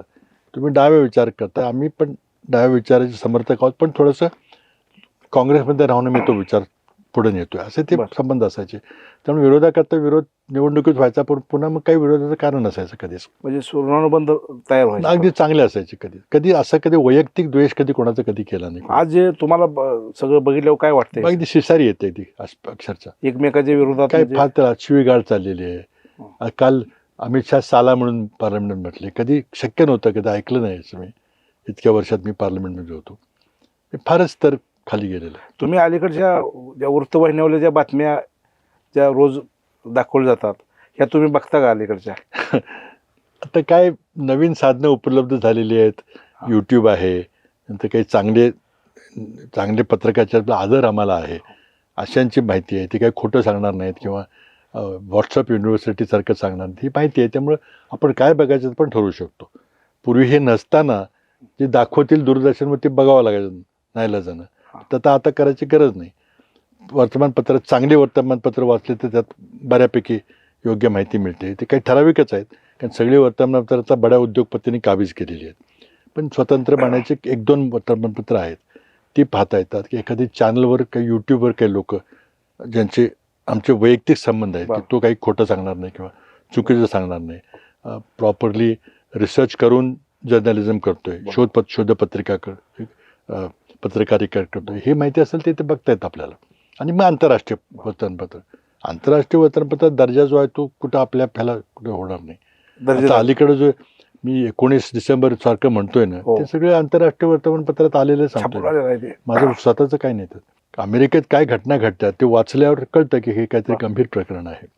बाबा, दुसरं एक आता एक उल्लेख असा की आपले विरोधक किंवा आपले काही जवळचे कार्यकर्ते सुद्धा असं म्हणतात की बाबांनी सहकारी संस्था उभा केली नाही. म्हणजे तुम्ही कारखान्याचं एका शिवदर्शन नावाचं तुम्हाला प्रमोटर केलं काही कार्यकर्त्यांनी, तुम्ही सांगितलं की मला हे काही करायचं नाही. तुम्ही सहकारी चळवळीपासून अलिप्त करायला काय झालं? आता चव्हाण साहेबांनी किती कारखाने काढले स्वतः, किंवा स्वतः शरद पवारांनी किती कारखाने काढले. शेवटी असं आहे की तुम्हाला जर राजकारण करायचं असेल तुम्ही यात गुंतून राहू शकत नाही, कारण हे फुल टाईम काम आहे. आज आता कारखान्याची मशिनरी ऑर्डर करायची आहे, MDचा इंटरव्ह्यू घ्यायचा आहे, पुन्हा साखरेच्या दराची मिटिंग मुंबईला साखर संचालकाकडे, हे सगळं फुल टाईम काम आहे. मग तुम्हाला राजकारणाकडे फुल टाईम बघता येत नाही. आणि म्हणूनच चव्हाण साहेबांनी कारखाना काढला का, त्यांनी शिक्षण स्वतः उभी केली का, पवार साहेबांनी स्वतः केली का, त्यांनी नंतर घेतल्या सगळ्या, पण स्वतः काढली का, नाही काढली. कारण हे पूर्ण वेळाचं काम जर राजकारण करायचं असेल तर हे नको आहे. चव्हाण साहेबांच्या काळामध्ये एक असा संकेत होता की तुम्हाला राजकारण करायचं, तुम्ही राजकारण करा, सहकारात यायचं नाही. तुम्हाला सहकार चालवायचं असेल तुम्ही राजकारण यायचं नाही, संकेत होता. हे संकेत होतं. पण ते पवार साहेबांच्या काळात ते तुटलं सगळं. दोन्ही एकाच्या हातात गेल्यानंतर ते दुष्परिणाम सुरू झाले. आता म्हणजे काय दिसायला लागलं नंतरच्या काळात मग त्यामुळे आता सगळे पैसे असले तर निवडणूक लढू शकता. आता आमदारकीची निवडणूक लढवायची असेल हा. तर तुमचा कारखाना किंवा मेडिकल कॉलेज असल्याशिवाय मला लढता येणार नाही. आता खर्चाचे प्रमाण वाढलेलं आहे, ते शक्यच नाही आता कोणाला. मग बाबा ही आता जे सामान्य माणसाला मग राजकारणात संधी मिळेल का जशी? मिळणारच नाही, अजिबातच मिळणार नाही. आज कराडच्या नगरपालिकेच्या निवडणुकीमध्ये मताचा दर 8,000 रुपये एका मताचा असला तर कोण सामान्य माणूस निवडणूक लढेल? बरोबर. काही काही ठिकाणी 10,000, 15,000 हजाराचा रेट निघाला होता. बरं. सिंधुदुर्गमध्ये ऐकलंय मी कानावर. पण आता त्याला अर्थच राहिला नाही. सामान्य माणसाचं राजकारण राहिलं. सामान्याने राहिलंच नाही. पण जात कोणची, मग तुमचं हे कुठं आहे, दबंग आहे का, तुमचे कारखाने किती आहेत, ह्याच्यावरच तिकीट सगळे पक्ष देतात. काँग्रेसची पण चूक आहे त्यात. म्हणजे केवळ राजकारण करायला पूर्ण वेळ मिळावा लोकांच्या नाही तर त्यासाठी मग तुम्हाला तुम्ही पूर्ण वेळ करता येणार नाही. आता दिल्लीत तर काम करायचं झालं हा. तर दिल्लीत पूर्ण वेळ थांबलं पाहिजे. जर उत्तर भारतात काय होतं की हरियाणा, युपी, पंजाब, मध्य प्रदेश सगळी माणसं दिल्लीत राहतात, पूर्ण वेळ दिल्लीत राजकारण करतात आणि एखाद्या शनिवार रविवार मतदारसंघात जाऊन येतात. बरोबर. इथं आपलं उलट आहे. आपण 24 तास कराडला थांबतो, हा. पुण्याला थांबतो, सांगलीला थांबतो, कोल्हापूरला थांबतो आणि 2 दिवस तिथं आपलं सही करायला दिल्लीत जाऊन परत लगेच. बरोबर. हवामान मानून होत आहे, थंडी जास्त आहे, उन्हाळा जास्त आहे, बरोबर. जेवण परवडत नाही, भाषा कळत नाही, म्हणून बाहेर म्हणून बाहेर. मग तुमचा कसा प्रभाव पडणार? म्हणून आज महाराष्ट्राच्या कुठल्याही माणसाचा दिल्लीवर प्रभाव नाही याचं कारण हे आहे की ते जास्त रमत नाही ते दिल्ली रमत नाहीत, कोणी थांबत नाही. आणि इथं फार हे संबंध गुंतलेले आहेत. महाराष्ट्रामध्ये. कोणाचं मेडिकल कॉलेज आहे, कोणाचं कोणाचं शिक्षण शिक्षण संस्था आहेत, कोणाचं साखर कारखाने आहेत. आणि ते पूर्ण वेळचं काम आहे. त्यामुळे ते पार्ट टाईम होतं आणि हे पूर्ण वेळ होतं. बाबा अजून एक आता एक महत्त्वाचा प्रश्न आहे आमच्यासाठी की आनंदराव चव्हाण साहेबांच्या नंतर काकी राजकारणामध्ये आल्या, काकीच्या नंतर आपण राजकारणामध्ये आलात. महाराष्ट्रामध्ये जर बघितलं तर तुमच्या वयाचे जे नेते आहेत त्यांची मुलं आणि काही जणांची नातवंड सुद्धा राजकारणात आलेली आहेत. आपले जे चिरंजीव आहेत जयसिंग ते त्यांना राजकारणात आवडत नाही किंवा नाही, काय? असं नाही. मला सुद्धा वडिलांनी पूर्ण सूट दिली होती की तुला काय व्हायचं ते कर, तू अभ्यास कर, पण चांगलं शिक्षण घे. वकील होते वडील, त्यामुळे तू वकील हो असं कधी आग्रह केला नाही किंवा डॉक्टर हो किंवा इंजिनियर असं काय केलं. हे माझा निर्णय होता, योग्य असेल अयोग्य असेल. पूर्ण मला दोघांनी सूट दिली की तुला जे काही शिकायचं पण चांगलंच शिक, कारण शिक्षणाशिवाय पर्याय नाही. कारण त्याचं स्वतःचं उदाहरण होतं. एक छोट्याशा गावामधून त्याचा जन्म झालेला, ते दिल्लीपर्यंत पोहोचले फक्त शिक्षणाच्या जोरावर. त्यामुळे दोघांचे प्रचंड मोठा चांगलं शिक्षण मिळालं पाहिजे हा विश्वास होता. आणि तसं मी माझ्या मुलालाही सांगितलं, तुला जे काही करायचं असेल ते कर, तुला जर राजकारण यायचं असेल तर ठीक आहे, पण मी सुरुवातीपासून केलं पाहिजे. एकदम अचानक माझा मुलगा म्हणून जाऊन तिथं केलं तर त्याने चालणार नाही. पण त्यांनी पण ते मान्य केलं की नाही, मी कारण आपण आपल्या मुख्यमंत्री पदाच्या काळामध्ये सुद्धा ते कुठेही असे समोर आले नाहीत. नाही, ते थोडं आले तर त्याचा काय इतर फायदा घेतात, काहीतरी चुका त्यातून घडतात. आणि म्हणून आम्ही ठरवलं, मुलालाही सांगितलं की तू इथं मी असताना काही इथं काम बिझनेस वगैरे काही करायचं नाही. शिक्षण त्याचं झालं आणि नंतर तो बाजूला गेला. म्हणून मग दिल्लीत जास्त वास्तव राहिलं. कारण ते शेवटी घडतंच. एकदा काही लोक घेऊन गेले की आमचं आपण काहीतरी सुरू करू इथं महाराष्ट्रात म्हणून गेले. मग ते पहिल्या दिवशीच तर ऊर्जा खात्याकडे गेले, अजित पवारांच्याकडे मिटिंग होती, ते गेले. हा गेला. मला समजलं की म्हटलं तू मिटिंगला काहीतरी धंद्याचं काय कोण गेला, तर म्हटलं आता पुन्हा खबरदार आहे, महाराष्ट्रात नाही काय काम करायचं. तुम्ही सांगितलं त्यांनी त्यांना? सांगितलं की तिथे यायचं. त्यांनी ते ऐकलं? ते नाही ऐकलं, कारण ते शक्यच नाही ना. मुख्यमंत्र्याचा मुलगा म्हटल्यावर कोण तिथे काय बघणार? ते वेगळाच बघण्याचा दृष्टिकोनच बदलतो. आणि एक मला आय एम लकी की त्याने कधीही पदाचा गैरवापर केला नाही. वर्षावर कधी आला तर टॅक्सीतून यायचा. हो, बरोबर आहे. ते सगळे शिपाई अडवायचे, हे कोण आहेत, हो, मग कोणतरी सांगायचं आहे तर सोडा त्याला, अजून साहेबांचे चिरंजीव आहेत. चिरंजीव. कधीच त्यांनी दाखवलं नाही की मी कोण आहे काय. एक सुदैवानं मला ती चांगली ही मिळाली. आता त्यांचं काय झालं, त्यांनी त्यांच्या काय महत्वाकांक्षा होत्या मला वेळी द्यायला मिळालं नाही. कुटुंबाचं फार नुकसान होतं राजकारणात. पूर्ण वेळ दिल्यामुळं. आणि घरगुती समस्याकडे बघायला वेळच मिळत नाही अजिबात. बरोबर. काही लोक ते त्यातून बाहेर पडतात, काही लोकांना तो वर्क लाईफ बॅलन्स साधता येतो, काही ना जाता येत नाही. बरोबर. मला काय झालं की मुंबईला आलो, मला खूप प्रेशर होतं माझ्यावर की आपल्याला काहीच माहीत नाही मुंबईचं. आणि आमदार माहीत नाहीत, जिल्हे माहीत नाहीत, तालुके माहीत नाहीत, विदर्भ माहीत नाही, आलोय.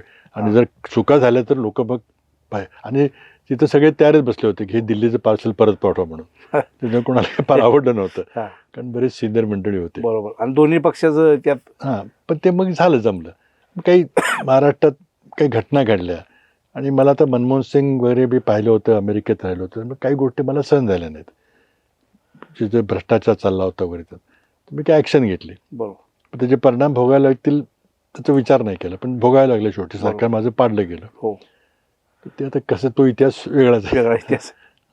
आपण टीओडी मराठीमध्ये आलात आणि आमच्याशी मनमोकळ्या गप्पा मारल्यात. आपले अनेक जुने अनुभव आणि एकंदरीत राजकीय आपल्याला कशा पद्धतीने तुम्ही वाटचाल केली आजपर्यंतची, आणि हे खरं तर आमच्यासाठी खूप नवीन आहे. आपण आज जे आम्हाला सांगितलं हे म्हणजे एखादं पुस्तक वाचावं किंवा एखादा ग्रंथ वाचावा असं आपल्याशी गप्पा मारताना मला वाटलं. मी टीओडी मराठीच्या वतीनं आपला आभार आहे. नमस्कार. धन्यवाद. खूप चांगल्या गप्पा झाल्या, खूप जुन्या आठवणी उजाळा करता आला आणि खूप शुभेच्छा तुम्हाला. नमस्कार.